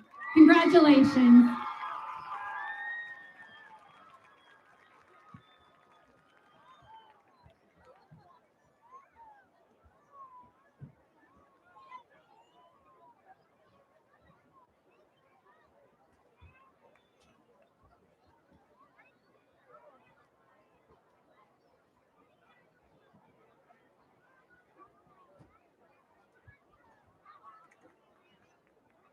All right, Kevin, were you the homecoming king ever? I was not. Were you on the court? You don't remember that? Are you serious? No. Well, it's been a long time. Well, that's what I was going to get you. It's been that long. I don't remember you were on the court. I don't believe I was on the court. Jeez. I know my mom wasn't on the court. I don't even need to ask her. My goodness. Homecoming is a great event. It's a big night. But I tell you, as a former coach, I used to really not like this long, extended halftime. Fist bump to that, Kevin. Because it gave you too much time. You know, it was out of the ordinary. You weren't used to having 20 minutes, sometimes 25 minutes for a halftime. And, players got cold. You didn't really have a whole lot of time to warm up. Yep. But I think that's a big thing. It is a big evening for those players or those fans and students who aren't on the field playing a game. But I always thought it was hard, Well, I think it's coming out here running, doing the homecoming thing. He's missing all the mid-game corrections and halftime talk and all that. These are things you'll remember, but it is also hard because you are in the middle of a game. Yeah, it kind of turns into a halftime speech. And I know whenever my sophomore year, well, especially my freshman year, when they did at homecoming, a lot of the seniors would go out and watch the ceremony to see who got king. So it also just messes up the routine. It just changes the routine, and it's just out of the ordinary. But it's good for the student body. Your mother just texted me, and she was not on the court. Well, no, I'm not surprised. I was gonna say it's definitely. Let's get a listen to the winners of the King and Queen from Christian Turak. I am here with Zach and Gracie, the newest homecoming king and queen of John Marshall High School. Congratulations, Zach and Gracie. What went through your head when you opened up that box, Zach? I don't know. I didn't expect it because I'm the last person to pick, so I just get the last one. But I don't know. But it took me a second to get open. I was like, wait, no one's gotten it yet. So I was like, maybe I got it. Gracie, how about you? When you saw that rose, what went through your mind?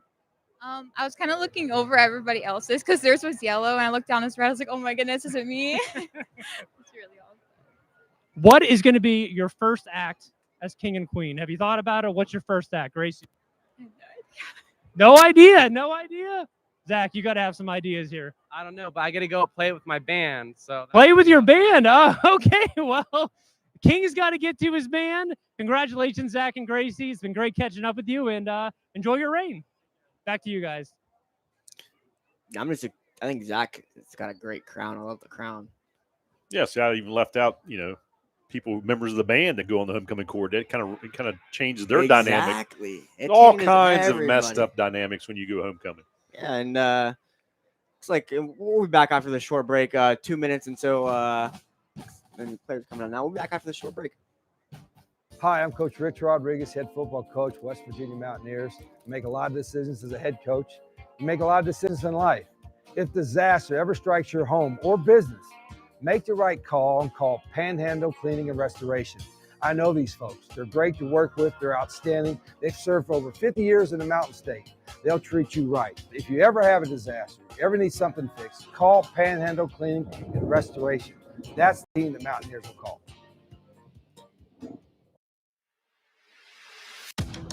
When Toyota styling meets Toyota dependability, good things happen. Toyota Corolla. Let the good times rule. Buy yours now and save with low 4.99% APR financing. Toyota, let's go places. Marshall and Brooke are getting stressed out here in their lines. John Marshall is going with the circle approach.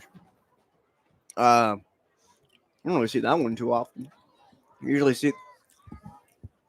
Well, we're getting ready to start the second half with John Marshall 21 and Brooke 7 after an extended halftime for the homecoming festivities. Congratulations to homecoming queen and king for their wins, for drawing the rose and the. What was the box? The King of the Jungle box. King of the Jungle box. Here's some Round the Valley scores for tonight. Wheeling Park 14-7 over Butler at half. Tyler Consolidated and Oak Glen. Not much offense in that game. 0-0. Wheeling Central. We already talked about that on Thursday. 28-20 Martins Ferry. 8-6 East Liverpool over Weir at half.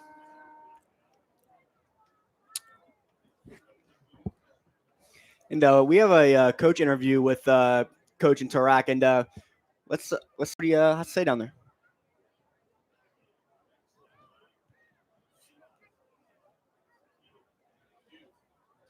Coach, big first half. You guys are up 14-7. Big play at the end there to get up 21-7. How big is that going into the second half? It's very big, to put points on the board, and then we had a good kickoff right there and finished off strong defensively, to keep them out of the end zone. But we're doing a lot of things right. Hopefully that continues. We're taking care of the ball, doing some good things, and playing some decent defense. 14's having a great half, 2 TDs, controlling the tempo with accurate passing. How big is he to getting a Monarchs W? Oh, it's going to be huge because we're throwing the ball right now. Just dinking it here and hitting some big ones here and there.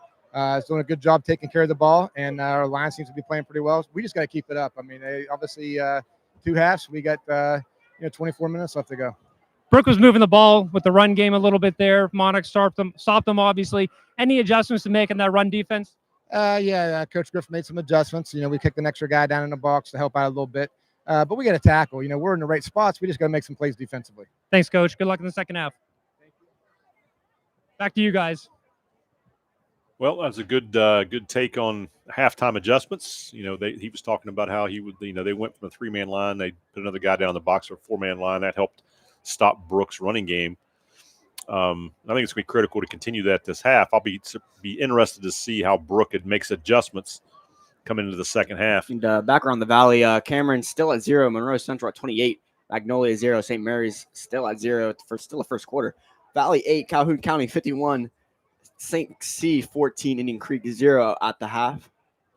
In the second quarter, Independence 14. Barnesville 14. Edison 13. Harrison Central 13 at the half. Steubenville is up 28-3 at the half. And Buckeye Local trails Toronto 44-2. Bridgeport 17, Shadyside 7 in the third quarter.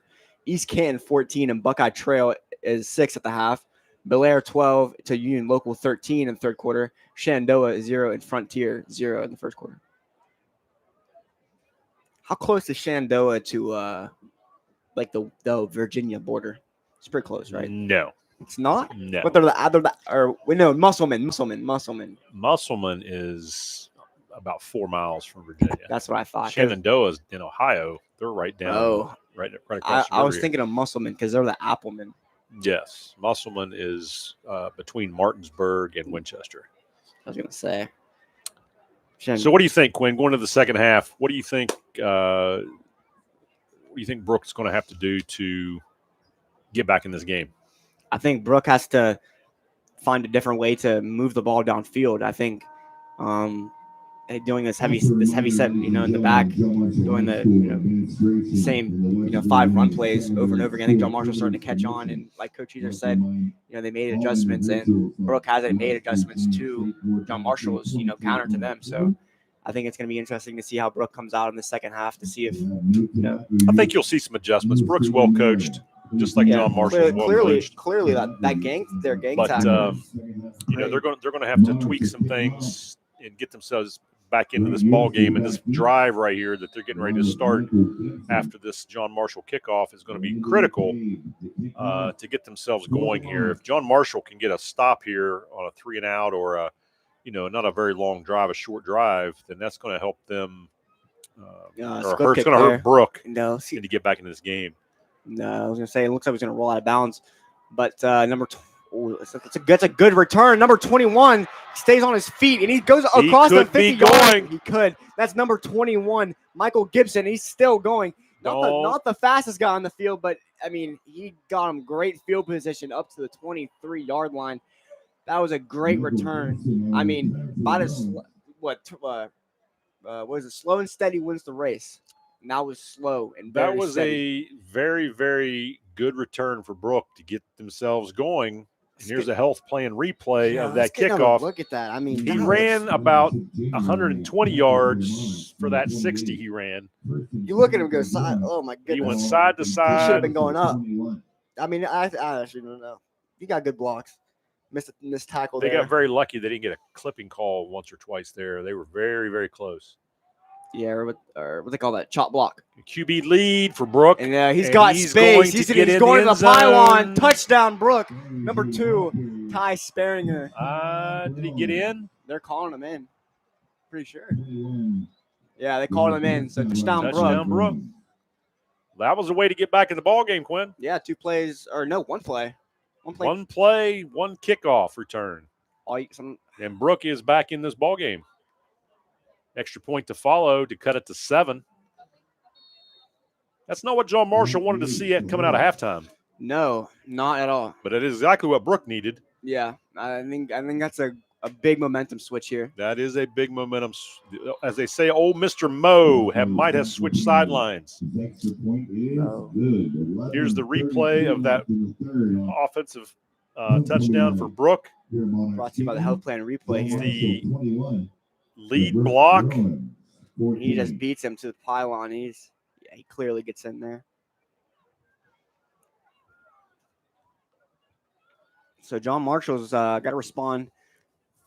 I mean, Corey Maynard there threw a nice block to free the quarterback up. There was a little quarterback lead. And Maynard's doing everything. He is. He's all over these offense, defense. I mean, running back, blocking, running, linebacker, tackling. You might be punting. Well, you might. Their kicker. So you're saying there's a chance for Brooke? I mean, this is the John Marshall. I mean, broadcast. I mean, I'd say hopefully there's no chance. No, I'm saying you're saying there's a chance he's punting the ball. Oh. No, I don't think so. I think their punter is it's their. Well, I'm sure Coach Caesar is telling the guys, "Hey, calm down. Like that was a one goldfish. drive, and let's get back on offense and let's go down the field and score." Like a goldfish. Like a goldfish. There you go. Ted Lasso. Well, Ted Lassoism. He was a football coach too. He so was a football coach before he was a soccer coach. That's what I'm saying. I'm saying he was like. Yeah. I mean, he was an American football coach. He was a football coach before he was a real football coach. No, here we go. Listen, we're in a football stadium playing a football game. That is true. Well, I guess we can't say football stadium. It's a stadium. Yeah, it's Monarch Stadium. Monarch Stadium. We play soccer. You do play soccer here. That was not was not appropriate dig. for me to say. Yeah, not appropriate at all. Kickers, they're gonna let it bounce. And it's anybody's ball. And he's just gonna jump on it. That is a live football. Good thing we jumped on it. Yeah, number 4, Landon Snyder.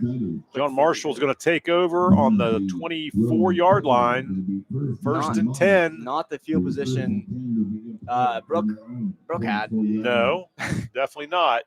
But the way John Marshall moved the football at the end of the first half, let's see if Brooke can make any adjustments. And it looks like Corey Maynard is back out there because he was shaken up at the end of the first Brooks half. That 3-3 stack. And that's really known for a lot of blitzing from the linebackers and up front stunting with the D linemen. But I haven't seen him blitz a whole lot. Yeah, I'm curious to see how this lines up. And it's going to be caught. Landon Snyder. That was a great pass by catch. Caden Knapp. Put it right where it needed to be. Ran a little flag route. Gives John Marshall the first down. Why is it called a flag route when they're because they're running to the flag, which is the sticks. Let's get another look at that. Brought to you by the Health Plan Replay. Well, I know that. I know you're supposed to run to the pylon, but the flag is considered the pylon, the box, the sticks, the hashes. The hashes? No, the down markers. Oh. Learn something new today. There's Caden Knapp. Get up past. We'll get close to that first down marker. Maybe they're gonna call maybe a half a yard short, a tad short. So it'll bring up second down in about 6 inches. This is not the way Brooke wanted to answer defensively, but John Marshall is definitely the way John Marshall wanted to answer after that quick score by Brooke. Yeah, and they're just gonna be, and they're gonna have the advantage if they. John Marshall's an empty backfield set again. 5 wide receivers. I couldn't tell you last time they had a back. They haven't run one much tonight, which is really out of the character. Yeah. But again, they found something that they liked on film. And the ball is loose. Ball is loose, and Brooke has recovered. I mean, it bounced right into Ty Sparinger's hands. They did a nice job of stripping the ball out. Right out of and Brooke recovered. Landon. Again, Mr. Mo has changed. Here's the health plan replay of that turnover from John Marshall. And it just gets ripped out of Landon Snyder's hands. Good throw, good catch. He makes a good football move, and 3 guys come in, and they just pulled it right out. Got to get some grip boost. Look at that. 3 guys. I mean, number 2, Ty Sparinger pulls it out, causes the fumble, and recovered it. So Brooke takes over 1st and 10 in John Marshall territory. All right, Brooke. Looks like I'll hand it off here to number 21, who had that great return. That is he's met by a host of John Marshall defenders. Not much there, maybe a half a yard.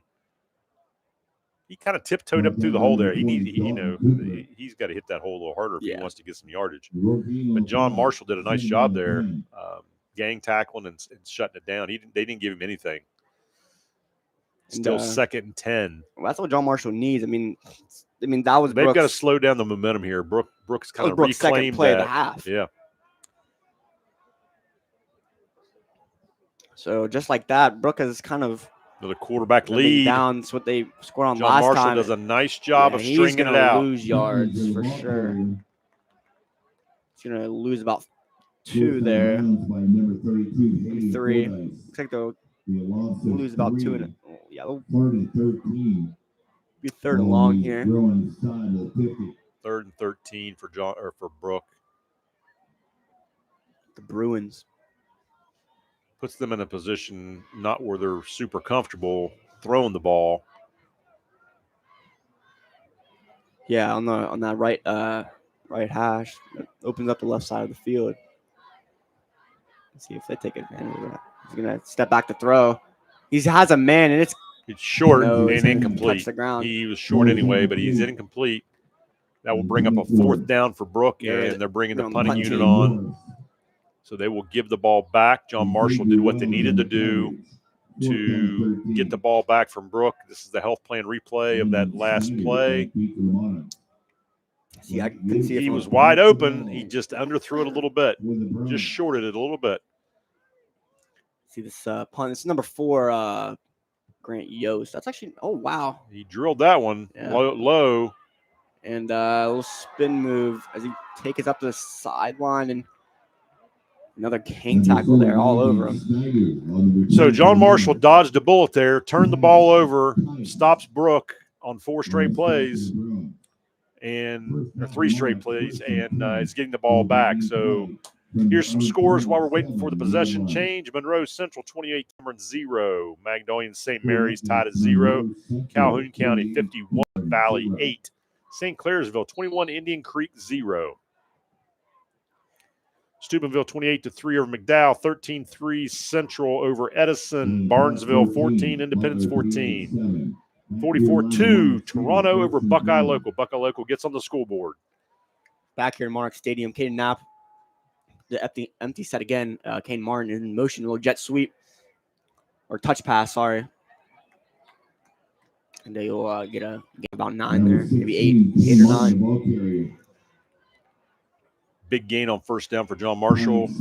Opens the playbook up quite a bit when you're 2nd and short. Yeah, could really run anything here.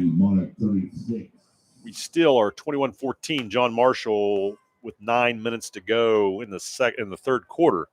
I think this gives them a shot to maybe take a shot downfield. It's 2nd and short, 3rd down. If you incomplete the pass long downfield, and you got 3rd and short. Well, it definitely opens your playbook up a little bit. You're not bound to run the ball. Yeah, here and well, get that's the what I'm first saying. down. I think you maybe take a shot here. But they do run the ball, and we got a face mask flag and a face mask. That's going to tack on 15. That was I think his hand got caught in the face mask. That was an egregious face mask. I'm glad he wasn't hurt on that one. Yeah, you could really see that from him. That was dangerous. I don't know if he did it intentionally, but he definitely grabbed the face mask. Yeah, that's going to take John Marshall into Brooks territory. Here's the health plan replay of that play. See, his head just gets turned around here. See it. He was just reaching out, and he let go of it, but it was not after he twisted him around a little bit. Surprise! Dang, it's like a bobblehead. Jeez. Kane Knapp, empty set. Kane Martin in the motion again. It's a little toss sweep. That's going to give John Marshall a first down tackle inside the 30-yard line, or right at they're spotted at the 31, it looks like.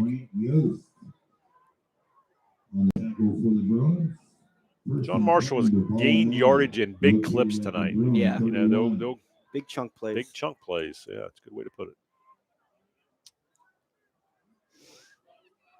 Brooke has now. Brooks has been chipping away. They've got to find a way to slow down John Marshall when they start getting going. Yeah, well, they haven't. I don't think they've. The only stop they've made is on 4 down. They haven't made a turnover yet, other than the fumble. But I think that was more of a John Marshall error. Tackle by number 56, Connor Ray, a senior D lineman for Brooke. I also think this is 4 down territory for the Monarchs here because I don't think you're quite in field goal range. Yeah, probably. I would say so. I don't think you're quite in punting unless you really want to accurate, They're not going to punt this in this position. They wouldn't gain much. I'm saying you would have to get on inside the 5. And that's Another almost little touch pass again. Good cut cut inside. back. Another good move. Caden Martin is just dancing his way up past the first down marker. Nice job. And John Marshall's going to have to be careful downfield blocking. They're getting a little extracurricular vocabulary going on. You don't want to get a flag and penalize your team here. Here's a health plan replay. Yeah, he just kind of made something out of nothing there because he cut clear back across the field. Oh, yeah. Like Tecmo Bowl. So we're back to the empty backfield set for John Marshall. Caden Knapp is going to set back to pass, and it's just off target there. They have tightened up the coverage on the outside receiver, but they still looks like John Marshall has a good matchup in the slot against the linebackers for Brooke.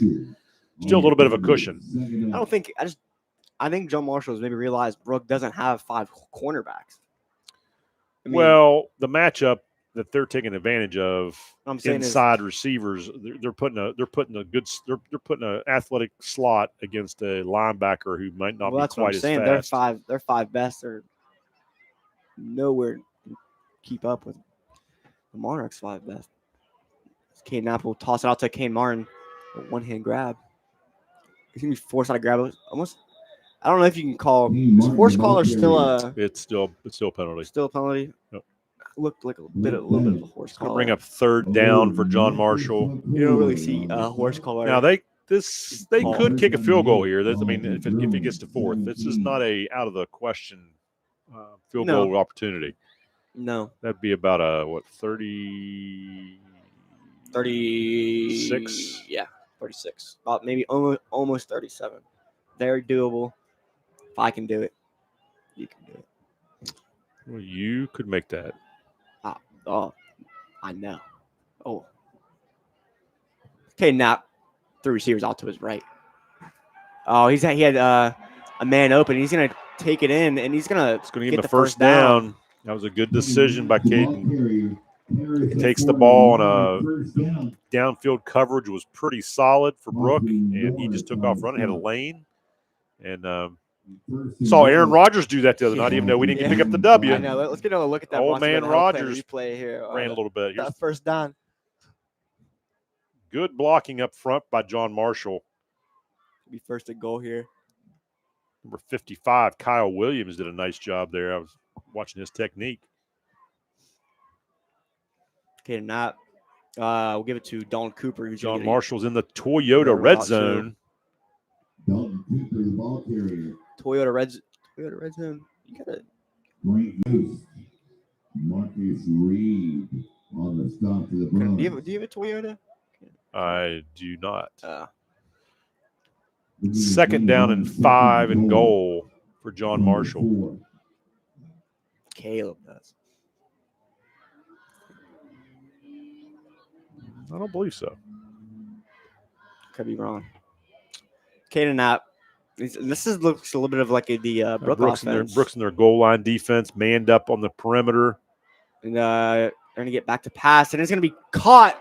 Xavier Wells for his 2nd touchdown of the night. Number 18. Brooke just got kind of picked a little bit, and they ran a short slant, and Caden threw a nice pass on that inside slant route for the touchdown, which that takes the score to John Marshall 27-14 with the extra point to follow.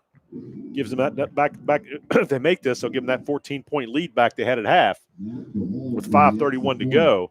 Yeah, I think Mo will come back to this side. Well, it switched a little bit. That's the thing, Brooks offside again. Brooks trying to jump the gun and get in there and block it, but they're a little quick.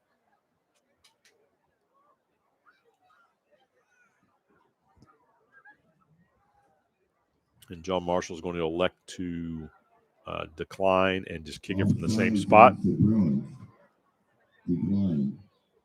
Like you said, that keeps the kicker and the holder in the same position. It's not really messing with their head at all. No.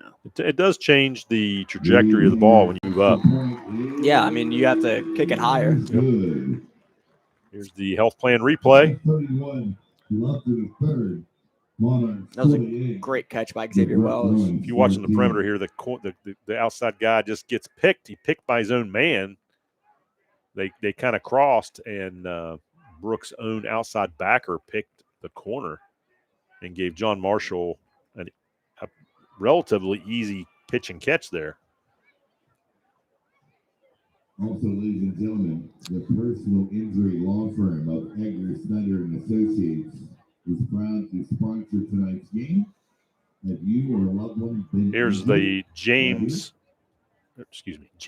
John Marshall trivia. John Marshall's last playoff appearance win was in 2017. Who was the coach? A, Bob Treveri, B, Rich Goodrich, C, Jason Willis, or D, Mark Caesar?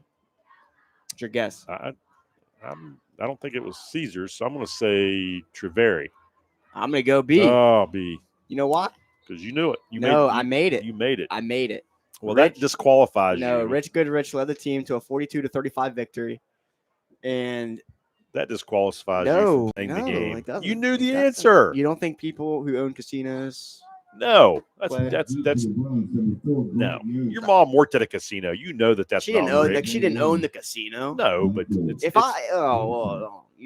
that's a whole other conversation. The casino is not rigged.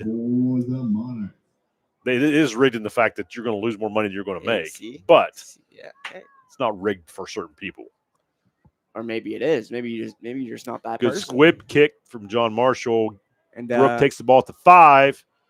See if makes a little move and gets to about the 25-yard line before he's taken out of bounds by number 5, Jacob Caesar.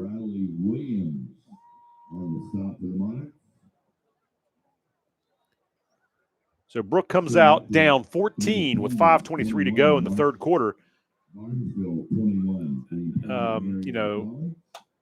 First drive, they had quick success on scoring, but it's been kind of quiet since then.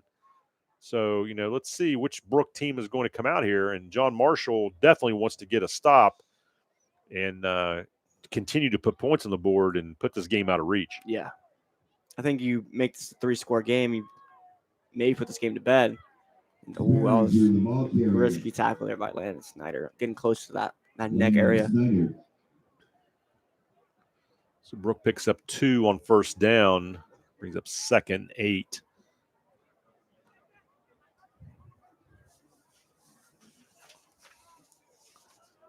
The Marshall County LSIC Showcase will be held this Tuesday, October 21st from 5:30 to 7:30 p.m. in the Moundsville Center at the former West Virginia Penitentiary. Each of the county's 13 schools will demonstrate unique aspects of its curriculum. It's free to attend and open to the public. The book will get set to hand it off here to number 5, Maynard. That's their guy. John Marshall does a nice job, tackles him in the backfield for a loss. Maynard, the ball carrier. That was a good carry by Maynard. Cooper on the tackle for the TFL makes it 3rd and 11. Now, this is exactly what John Marshall wanted to happen here. 3rd and long. If they can hold Brooke here and get the ball back and throw some more points on the board before the fourth quarter, this thing might be out of reach for Brooke. Yeah, I totally agree. Big play for Brooke. Big 3rd down here. Loft it up. He's going long. And there's a flag. Pass interference called on John Marshall. Now, is that a spot foul? No, not in high school. It's 15-yard penalty from the line of scrimmage. Pros at the spot foul. Here's the health plan replay of that big PI. See what the contact good. Was. It kind of looked like the receiver. Good protection. Yeah. They both were going for the ball, but he impeded the receiver's ability to go up in the air, and that's what they called. But they both were going for it. But John Marshall fans did not like that call. No, not at all. Kind of bailed Brooke out there because it was probably incomplete anyway. It was a little high. Now Brooke's got some life. The Bruins will get set to high snap, but we'll get it down to Maynard. and he's going to go into that first down marker and more. And we got a flag. It looks like that flag where it is. Looks like it's going to be coming back. It's holding for the offense. It's usually what you see whenever they're. So that's going to erase that good run from the Bruins. Holding is the call. It's going to bring up second and that is a spot foul at that time, Gwen. What? The holding. Really? Yeah. It's a spot foul in the hold. It's odd. It's really odd. There's Maynard. It's kind of that same. And another flag on the play. A lot of laundry coming in. Looks like it's a hold again on the Bruins. Yeah. Holding against the Bruins. That's going to take them back. Another 10. Well, unless it's a spot. It is a spot, but it's going to be 10 from the spot. I see it now. 10 from the yikes. What is that? First down and first and about 16. Yeah. Jeez. That changes the dynamic of your play calling. Yeah, I mean, 33. This drive can legally drive. 16. Bruins are just they've been shooting themselves in the foot here the last few plays. Yeah, no, I mean, I think with the amount of times they have, they shouldn't have any feet left.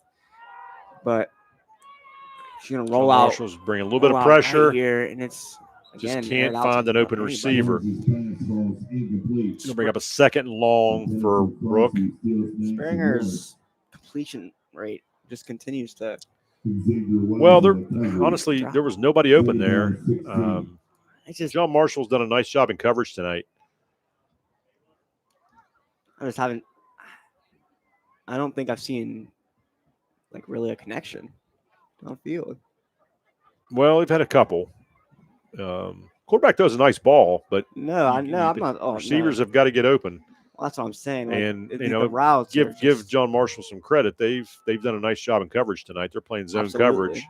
There's a little screen pass, and they're also bringing some pressure on the quarterback, so he doesn't have all day long to stand back there and find out and dissect who's open. Yeah. So there's a lot to incompletions. Sometimes it is just a bad throw, but a lot of times there's more to it. Third down and long for the Bruins. John Marshall would like nothing better to get them into fourth down and get the ball back here after that big pass interference penalty. Crucial third down here. Marks would like to get it back and take it into the fourth quarter. It's gonna roll out left. It's kind of a shovel pass out wide. John Marshall did an excellent job. There was just nobody open. There was nobody in the. I guess he's out of it. Let's get a look around the valley. Monroe Central leads Cameron 28-0. Valley 16. Calhoun County 58. Magnolia 6. St. Mary's 16. St. C 21 leads Indian Creek 7. We're back. Brooke will be punting back to John Marshall here with about 2 minutes to go in the third quarter, down 14. Almost that blocked. Was almost blocked. Might as well have been. And it was short. Big Brooke bounce. And it must have hit off of a John Marshall player because John Marshall had to jump on it there. Alertly jumped on the ball so there wouldn't have been a turnover on special teams. But John Marshall will take over. 1st and 10. And see if we can get a look on that. Yeah, let's see. On brought to you by the Health Where are Plan they Replay. spotting the ball? I think where it first touched him. Oh, it must have touched Brooke first. Let's see who it hit. I don't know. It must have touched a Brooke player. That's what they're calling. Because if not, the ball would have been back where John Marshall recovered it. And a little touch pass from John Marshall. They like that play and get some 7 or 8 yards on first down. Kane Martin run all over the place. And like I said, John Marshall takes it to the fourth quarter, driving into Brooks' half. I think this could be the drive to put it away. Yeah, I agree. If John Marshall can put one in the end zone here, it could be tough sledding for the Bruins to get back in this game. Unless they have Matt Ryan at quarterback. Matty Ice. I don't know where you drew that one up from. 28-3. True. Come on now. Kane Martin, just slippery guy. It's like an eel. Like an eel. He's run like a goldfish. He's like an eel. You can't grab him. He's an eel. Like you can't grab an eel. Yeah. You can grab. I think you can catch a goldfish like an eel though. Like it's like a moving. It's like a swimming pickle. Sea pickle. A swimming pickle. Sea pickle. A sea pickle. Does sea pickle swim? I've never seen a sea pickle swim. You know what?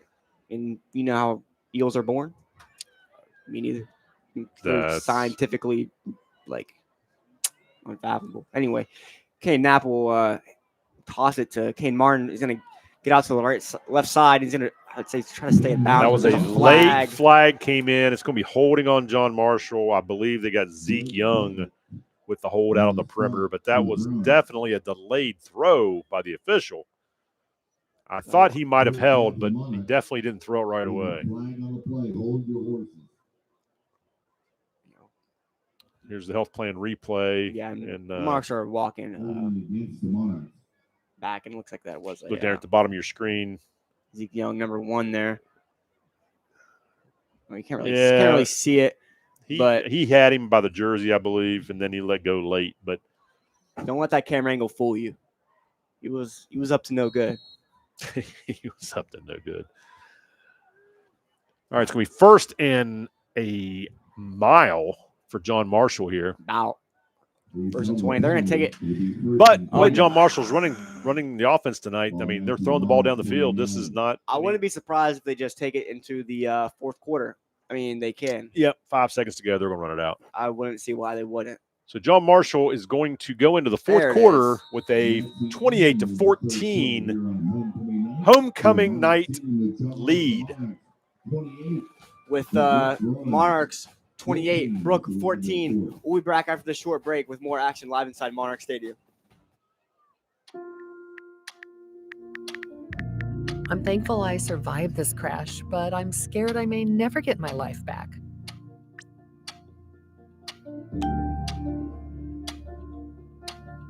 This was not your fault. You should get legal help. For my accident, I got GKT. I agree. Get GKT.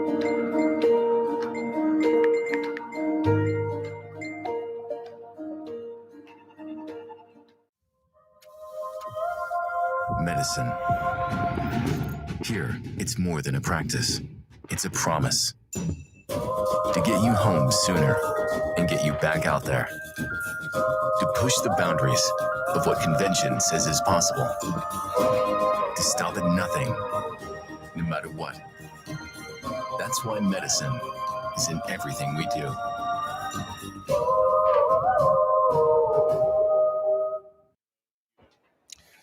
This WJMH Media production of John Marshall High School football is sponsored by Allied Realty Groups, Panhandle Cleaning and Restoration, D. Felice, and Victory Toyota.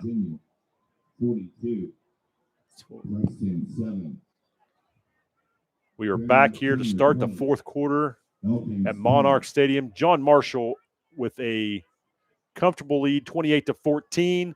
Let's take it down on the field to Christian with an on-field interview. As we all witnessed at the start of the second half, it was a rough start for the Monarchs.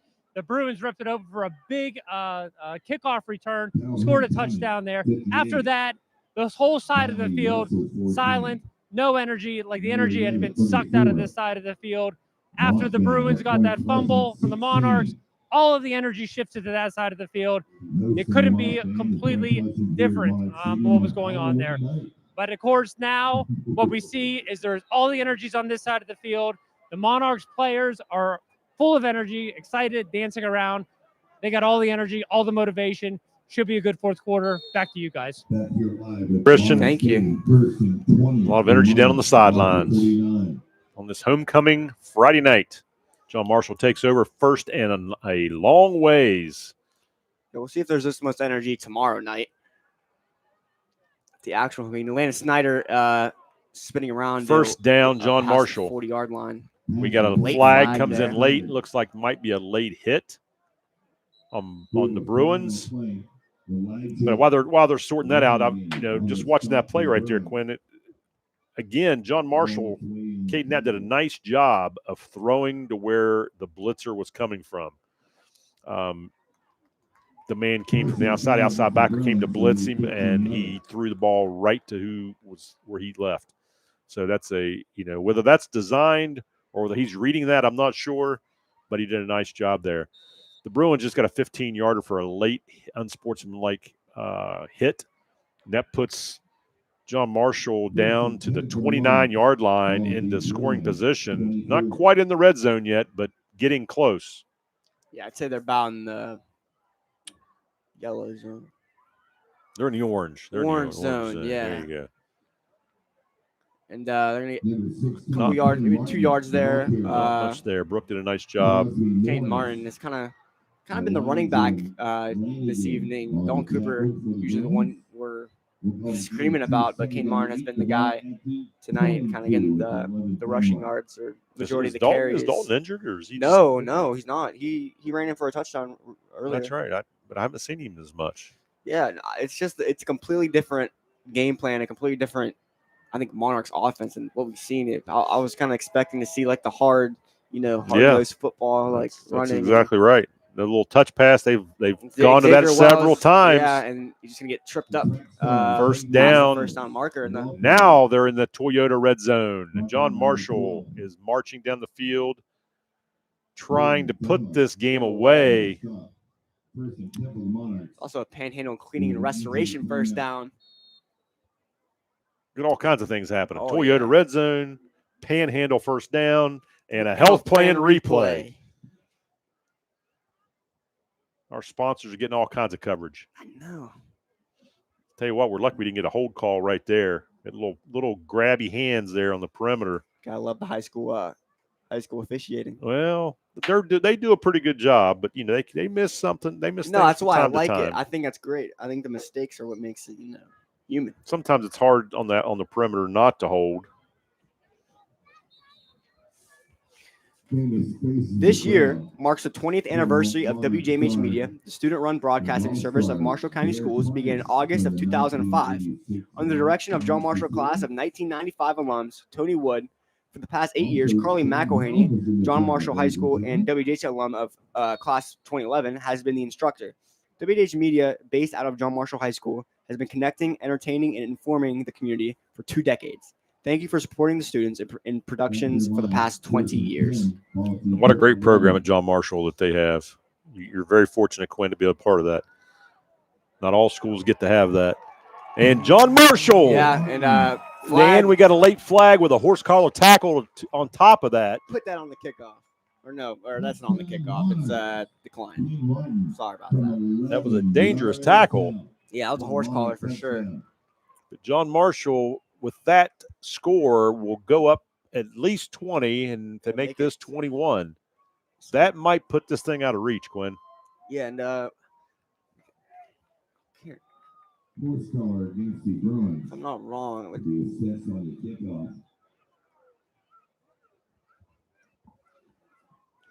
make it a 21-point game here.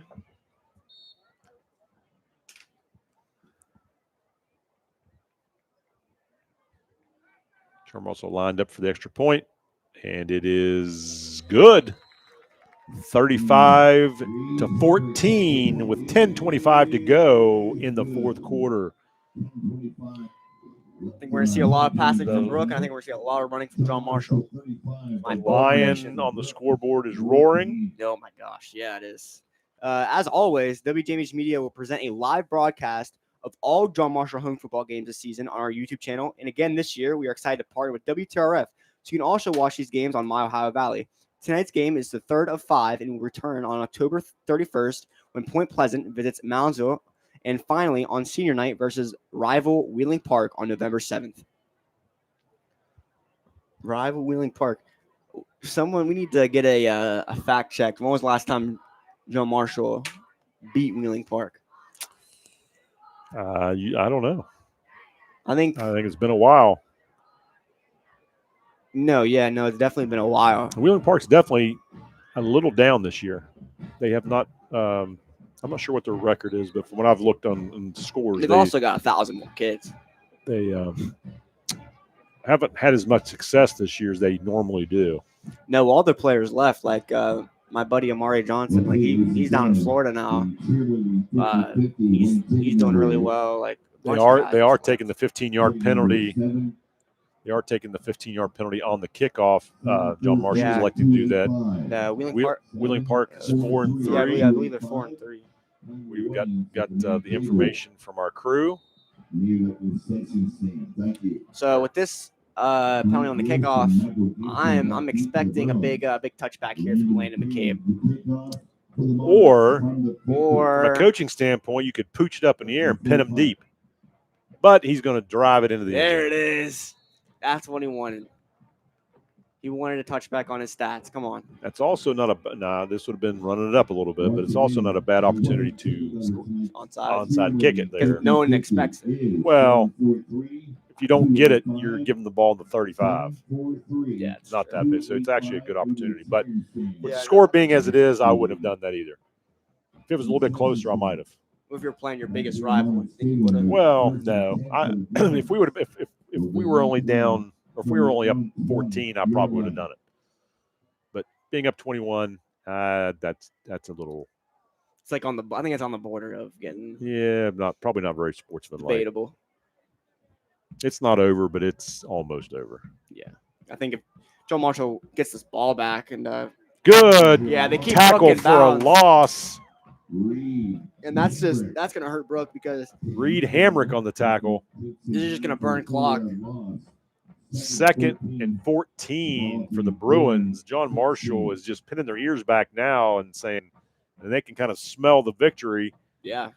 10 minutes to go, but they are feeling pretty good about the position they're in right now. And Brooke's backs are to the wall. They've got to do something this drive, or it's definitely. They're definitely looking for the lady singing in the stand somewhere. The fat lady singing. I wouldn't go say the fat lady, but yeah, that's the saying. Well, I didn't know if you did. I actually didn't know if you didn't know it. I just wanted. I was trying to be politically correct. I've never seen an opera before. Have you ever been to an opera? I have been to an opera. How was it? Excellent. Really? Yes. Did it make you cry? No. Was it? Okay. Must not have been that good. 3rd and 7 for Brooke. Our crackpot crew just gave us some information that John Marshall has not beaten Park since 2009. Just to give you a little bit of, fun fact, I was 2 years old. 23-16. That was at Monarch Stadium. I was 2 years old. Barely putting. Wow, that's a long time ago. Yeah, 2. I mean, I'm 2. I might have still been in Marietta. And that was only one of 2 wins for the Monarchs that season. So maybe a bit of an upset. I'm sure that was fun. Wish I was there. Brooke punts it away. Yeah, good punt this time for Brooke. They're going to get a good roll. See if they'll get their 17.7 yards. No, they got about 10, 11. So John Marshall will take over on their own 32, up 21 points in the 4th quarter. Here's the Valley scores. 28-6, Monroe Central over Cameron. 16, St. Mary's, 6, Magnolia. Calhoun County is putting on a show, 65-14 is Valley. 21, St. Clairsville, Indian Creek, 14. Independence and Barnesville locked in a barn burner. Oh, my goodness. Toronto, 44. Buckeye Local, 8. Steubenville, 36-6 over McDowell. Edison and Harrison Central tied at 19 in the 4th. I wasn't now we're back. That. You liked that, didn't you? Long burn. Yeah, We're I did. back with John Marshall up 21, Marshall. 1st and 10 on their 32. And they put the ball on the ground, or they keep the ball on the ground, not put the ball on the ground. Just trying to run some clock, I believe, Quinn. Yeah, and I wouldn't expect Brooke to start using their timeouts, if honestly use them at all. Well, unless they just kind of curl over. They're not going to start calling timeouts yet. Well, the WJMH crew would like to thank DeFelice Brothers Pizza in Moundsville for feeding this crew this season. Visit their new location at 805 10th Street and check out their October deals. They feed you? Absolutely. I didn't get any pizza. No. Well, where's my pizza up here? Well, actually, I'm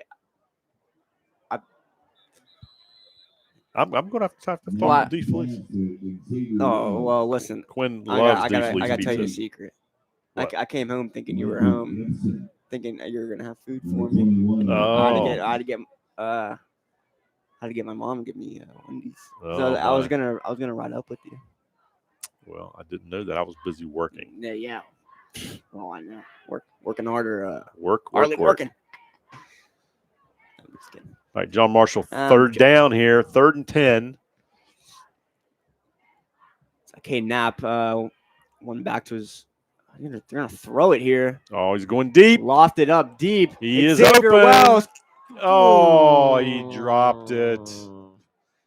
That would have been definitely the nail in the coffin. Yeah. To be fair, that ball was coming straight down. It was like a missile, like a punt. Let's get a health plan replay on that missile, as you called it.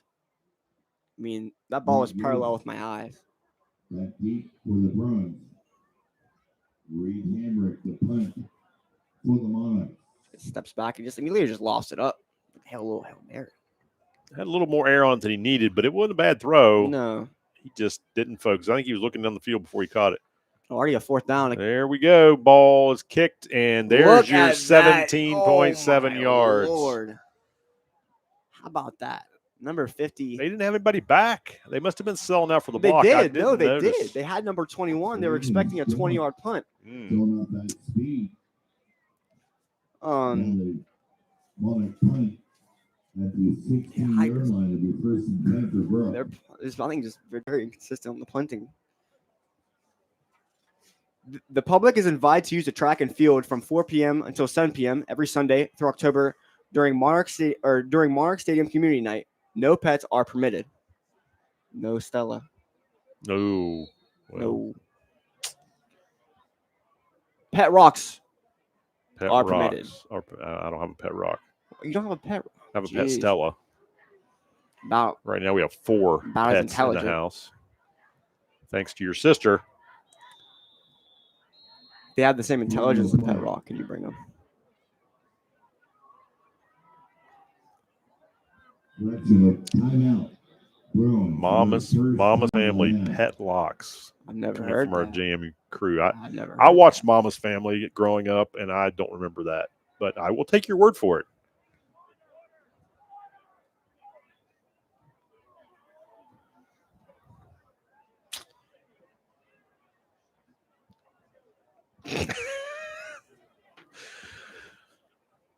I had Getting a lot of interesting facts here on behind the scenes of Mama's Family episodes.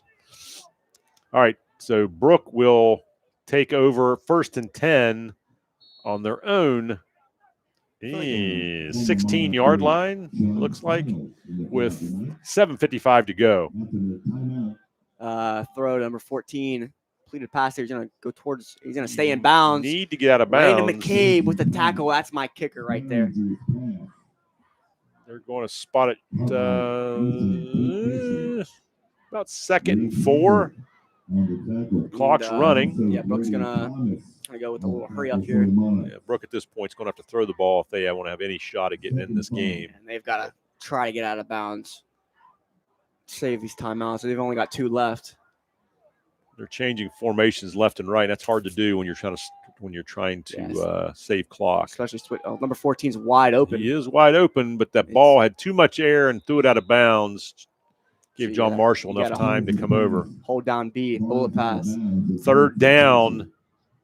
Your talking Xavier Wells on the coverage. Madden. Yeah. Almost forgot what it was. I haven't played it in so long. I remember a time when you and I would play Madden, I remember and you couldn't win. I know. And now if we played, it'd be atrocious. It probably would. But I think every kid has to go through that. And that's number 25, Birdie Drum. Tackled by Landon Snyder on the perimeter. Keeps him in bounds. Brooke is hustling up the ball, trying to save some time. 7 minutes to go. Yeah, now 6. We'll drop back to pass. Looking at wide, number 14. If they were doing this, they're doing a nice job of just taking what John Marshall's given them. And John Marshall's defense right now is just basically saying keep everything in front. Don't give up any big plays. We got a 21-point lead. Don't give up anything big, and we'll be fine. Ethan Fisher with that catch, he's only 5'8". They're manning up on the backside. John Marshall is and playing zone over top on the 3 guys up front. Yeah, we got a little run play. Number 2, Ty Sperringer, quarterback keeper. It's gonna go nowhere. Got a flag on Brooke, I believe, for a little extra push after the play. I wouldn't be surprised if. But that might have been a little quick to throw that flag. He was kind of lineman was taking up for his running back. Did he pick it up? Looks like it's against John no, Marshall. They called it against John Marshall. I guess the first guy got caught that time because I did not see what he did.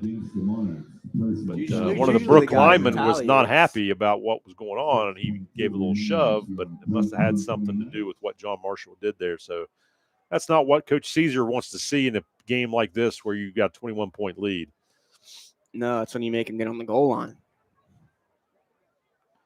Ty Sperringer is going to another quick pass on the perimeter. He's going to. John Marshall does a nice job keeping him in bounds. Clock is still running. Number 23, JT Morris, just clocked him. Yeah, we got a stop clock. I think official. I don't know what the. I think the official got knocked down, I believe. The official? I believe he did. It looked like to me on the bottom of the screen there. Maybe not. You just got a little razzle. It's all right. 2nd and 4 for Brooke. They are driving with the help of a 15-yard penalty from John Marshall. Yeah. Nice job right there by number 32, Hayden Fordyce. Brooke tries to go with the quarterback keeper, and Fordyce came right down the line, just like he's been coached to do, and made a tackle behind the line of scrimmage. And Purdy keeps the ball 3rd and 2.5. And you couldn't see it on the screen, but Brady Thomas was thrown about 20 yards into the backfield. And kind of hear the fans kind of getting aggravated at that.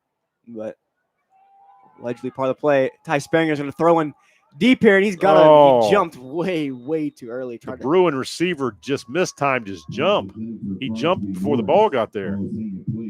I mean, it was a nice, well-thrown ball, and he jumped a little early. Let's see if you can see it on the replay here, but he jumped before the ball got there and just couldn't get it. He's got no hops. Jeez. Oh, my goodness. Yeah, he jumped early, and the ball was not there yet. Because he got the number 88. How tall is he? He is 6'3". Yeah, he's a tall receiver. They go right back to him. He makes the catch for the first down. 1st and 10, Bruins inside John Marshall territory. They've got to hurry up. Once this ball is spotted, the clock is going to roll. That is a panhandle first down for the Bruins. The clock is starting to run now. So 1st and 10. Just under 5 minutes here to go in this 4th quarter, in this homecoming game, homecoming eve. Ty Sperringer is going to homecoming dance eve. Well, homecoming is Saturday. This is not home. This is the homecoming game. I disagree. I think this is homecoming. Really? Homecoming dance. You just think it's Saturday. all about football. Well, you had the parade. You had school. You had a pep rally. School. Boom. Nope. You had a pep rally. You had a game. I mean, that's what homecoming's all about. The dance is just the icing on the cake. The dance, you have the go get your groove on. pictures, dance, Food, post pictures, and dance. it's about the dance. It's all. It's the dance. Oh, we got Kickoff! That could be going all the way back. That's number. Who is that? That's number. Can't see the number. He didn't quite have the foot speed. Number 21. Clay Clay McCord. Right to Clay McCord. That will definitely put it away. Put it away for sure. John Marshall. 3-score game. And I'm not sure if we have a replay on that one or not. And John Marshall got to burn 4 minutes here. Here's the health plan replay. Our crew's done a nice job with that tonight. That was a great interception by Brody Not Thomas. sure where he was throwing the ball. There wasn't a Brooke receiver within 5 yards of him. No, it was a great throw right to Brody Thomas. I think he was throwing it to 25, but he never looked. If only he was wearing brown. Toss sweep. Kane Martin. Not much there, but he gets 2 or 3. See if Brooke burns our last timeouts here. They won't. So they're just going to – I think they're kind of just going to accept defeat here. If you're the Bruins, I mean, it's a 3-score game with 4 minutes left to go. Do you try to prolong the inevitable? Well, I think if you're in a position to make it a game, yes. But if you're down 21 points, 3 minutes to go, I probably wouldn't. Start warm the buses, Let's turn the bus on. You always think you got a chance, but there's a point comes and you know that it's probably over. Yeah. No, and I 100% agree. And Kane Martin is going to get the first down. And no, he's a little short, which I think is going to be a better case scenario for the Monarchs because they're just going to be able to chew even more clock. It's going to be 3rd and short for John Marshall. So the Monarchs won't have to snap this ball until well under 3 minutes. I will say, though, Brooke has played hard. They've continued to play hard this entire fourth quarter, even though they've been down by a substantial amount. Yeah, they haven't continued to. So what you can tell, they're well coached, and they were very well prepared for today's game. Yeah, they just are on the wrong end of John Marshall. My hats off to Coach Caesar. He did a nice job with the game plan, changing his strategy basically from running team to a passing team tonight, and has executed very well. Kane Martin will get the first down, but not before he goes out of bounds. Jeez, Kane, come on now. Well, clock would stop on first down anyway. Not until he places the ball. Until they respot it, yeah.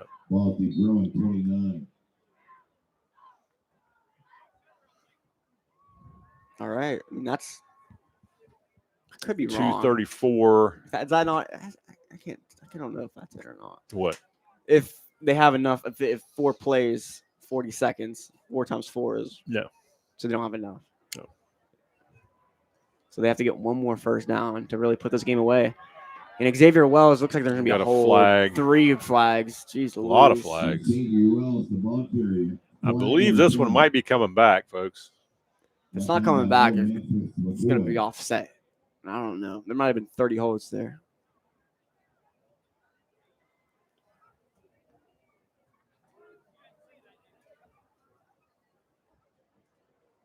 We're waiting the call from the official, but all indications is it's against John Marshall.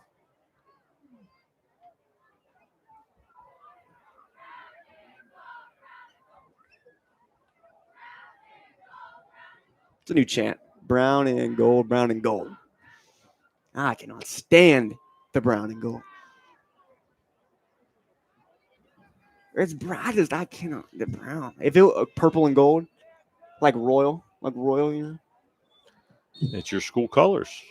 I gotta embrace it. Brown and gold. Embrace the brown and gold are the greatest colors in school sports, high school sports, and sports history.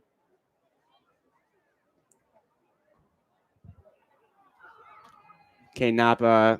Zeke Young is in a little pitch. I don't know if you've ever seen that. He lost it. But Kane Martin will jump. I think he got it back. I don't know if you've ever seen that play where the quarterback pitched it in the linebacker caught it out of the pitch and ran it all the way back for a touchdown. I have seen that happen. I think that's pretty. I've actually look at that brought to you by the health plan replay. I've actually been coaching when a quarterback went to hand the ball off and a defensive player came and took it. I mean, that's got to feel great for the defensive player, though. I mean, it's like just really giving you If giving you you're a on touchdown. defense, it does. If you're the offensive guy, Well, it that's what isn't. I just said. If you're on Yeah. defense, it feels great. If you're on offense, I mean, you're not going to hear the end of it. Are you sure this guy's a student? With 1:55 to go, John Marshall 35, Brooke 14. It's been a lot of fun tonight. Yeah, been a good game. It was back and forth there for a while until John Marshall kind of put the nail in the coffin here late in the third.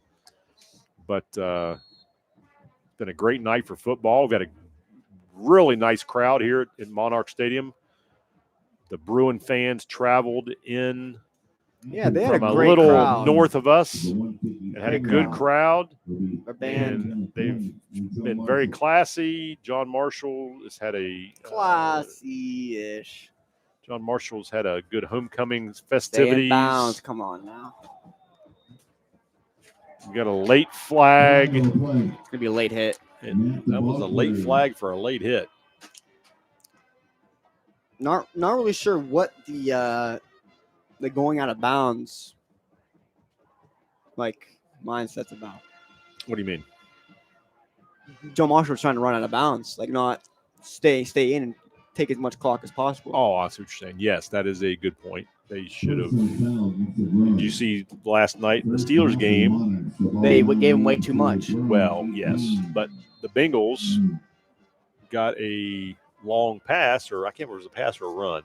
I had to go to bed. I couldn't watch it. And he took a dive on about the 5 or 10. I did. I have seen because if he would have do that. scored, Yeah, that would have gave the Steelers too much time, a lot of time, and they basically just now John Marshall's taking a knee, and they're going to end this game. Clock is ticking at 1:48. Let's get a look around the valley before we wrap this one up. Cameron 6, Monroe Central 28, Magnolia 14, St. Mary's 22, Valley 14, Calhoun County 65 is the final there. St. Clairsville 21, Indian Creek 21 as they're in the first overtime. Indian Creek comes back. So that's an interesting game. Wish we were calling that one. Overtime game. Yeah, those are fun. Looks like John Marshall's just going to be satisfied with taking a knee and running the clock out here, and Best play in Brooke football. will do the same. One more. 103 and counting. And John Marshall will come out of Monarch Stadium tonight with a homecoming victory over the Brooke Bruins. And that will move 5-2.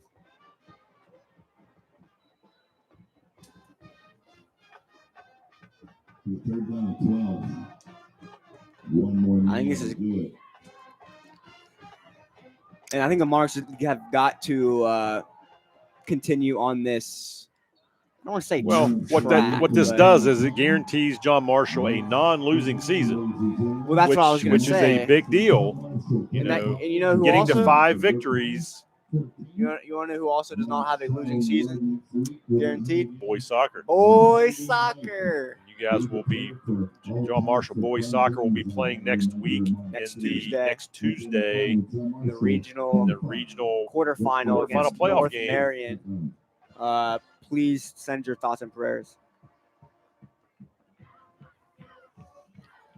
John Marshall.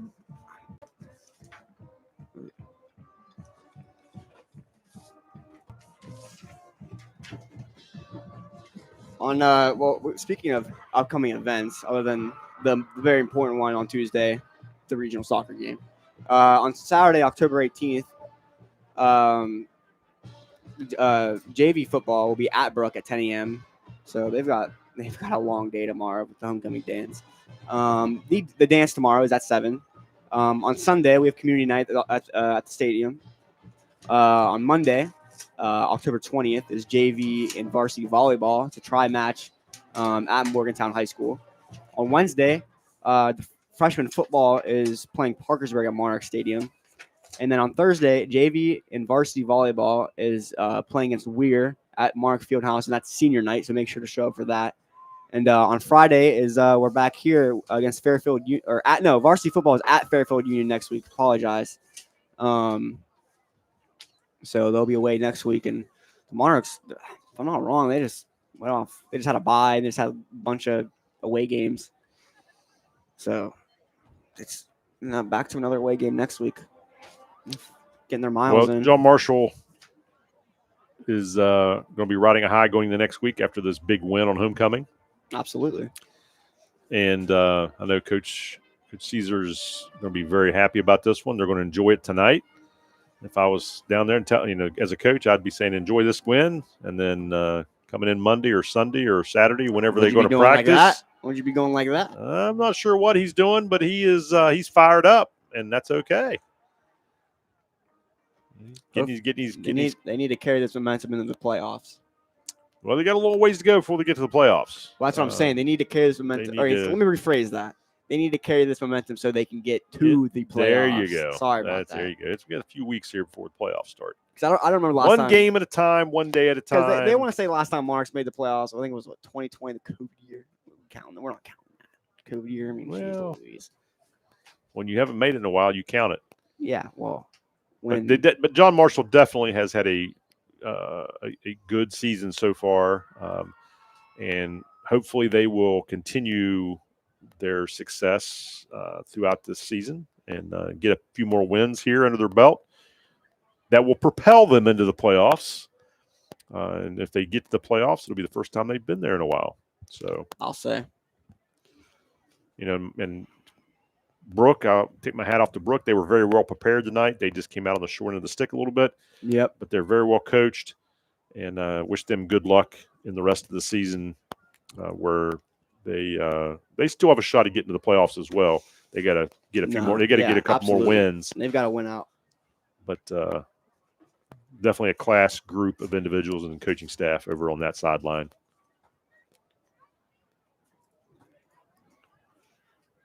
It's a great way to wrap up the homecoming week, honestly. Obviously not over. If anything, it's just getting started, Well, you get your big night tomorrow night. You're going to dance a little groove. Maybe do the electric slide. Maybe like what's the dance now? What's the? I don't know. There's really no dance. Like the last one was like cha-cha slide. I feel like that was the cha-cha. That's it's old. the same. That's what I mean. Like it's like. So you need to bring back like the electric slide, the old school. The last time I did the electric slide was in elementary school. Well, there you go. Bring it back tomorrow night. Yeah, show them what Quinn can do. Bring back the old electric slide. I would, but you gotta. There are other people who want to have a spotlight, The YMCA. Well, that's always a given, I mean, that's like the Macarena, just Macarena. Cupid stuff. Good shout. What's the other one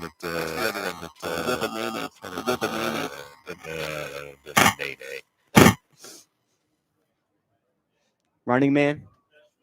Oh my! Stanky leg. Now we're getting in deep with the Depeche Mode. Good.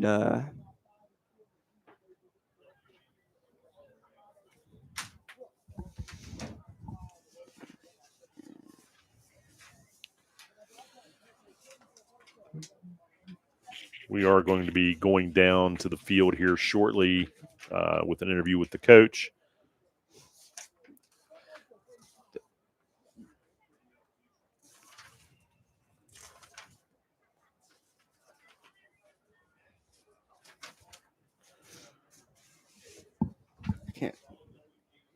Just follow WJMH Media on social media on Facebook, X, Instagram, and YouTube. Sorry about that.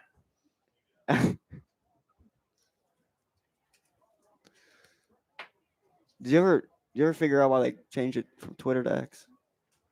I think that's because somebody bought them. Well, I know someone bought them, but like, I didn't know if there was like. I don't use Twitter. I used to use Twitter not to post, but I used to use that as a coach to check scores. But I only use it to get promo codes for one of my games I use. Let's go down on the field to Christian Turak with the on the field interview. Coach, 35-14, big win. What was your message to your team over there? Very animated. Oh, we're just tickled to death. I mean, my goodness, we went and we changed the whole offense this whole week. We said we're going to throw it almost every play. We did. Had a receiver playing in the backfield for us, running the ball extremely hard. Just a great week for us. Homecoming weekend. I'm excited for the kids. 5-2, big win for us. Get some bonus points here for the playoffs, but just pumped for the kids. My gosh, we played tremendously on defense. Offensively, we executed outstanding. Took care of the ball. I know we did have a couple turnovers there, but we did an outstanding job. Really proud of the kids and obviously the effort. I mean, my gosh, we played extremely hard. So very positive coming out of the first half of our interview there. Started off the second half pretty rough there. Big kickoff return resulted in a touchdown. Monarchs' next possession was a fumble. How did you steady the ship there? How did you get the Monarchs back on track? Well, here's the thing, like you said, I mean, they come out, we kick off 30 seconds into the half. They're down by 7. They're right back in the game. Then we turn it over. We get a huge stop defensively. And then I said, after that, let's put our foot on the gas a little bit. Let's see if we can crank up some points again. And we did. Our kids responded extremely well. Well, we got special teams. That's one thing we got to work on. Our kickoff team. And I kind of lost my mind a little bit on them, and we did a good job after that. But that can't happen. That last year, that's kind of what led them last year. They had a big kickoff return in the second half that got them in the game. But our kids stepped up and played extremely well. Next up is Fairfield Union. Can we expect another W from the Monarchs? Well, Fairfield's playing really well. They had a couple guys injured at the beginning of the year. I talked to their coach a couple weeks ago. Their tailback is now back. It'll be an absolute challenge for us because they're starting to play good right now. They were 3 or 4-4 going into this week, so should be an absolute battle for us. There's some more points there. If we can go up there and play like we did tonight, we'll be in good shape. But you never know week to week what you're going to get from high school kids. Congrats on the win, Coach. Enjoy it. Back to you. Thank you. And with that win over the Brooke Bruins, the Monarchs will move to 5-2 on the season. John Marshall will be on the road next week as the team travels to Lancaster, Ohio, to take on the Fairfield Union Falcons. The team and our crew return to the Monarch Stadium on Friday, October 31st, Halloween night, when Point Pleasant comes to town. The game will be broadcasted live on WTRF's Mile High Valley and the WJMH Media YouTube channel. From everyone here at WJMH Media, thank you for watching and have a great night.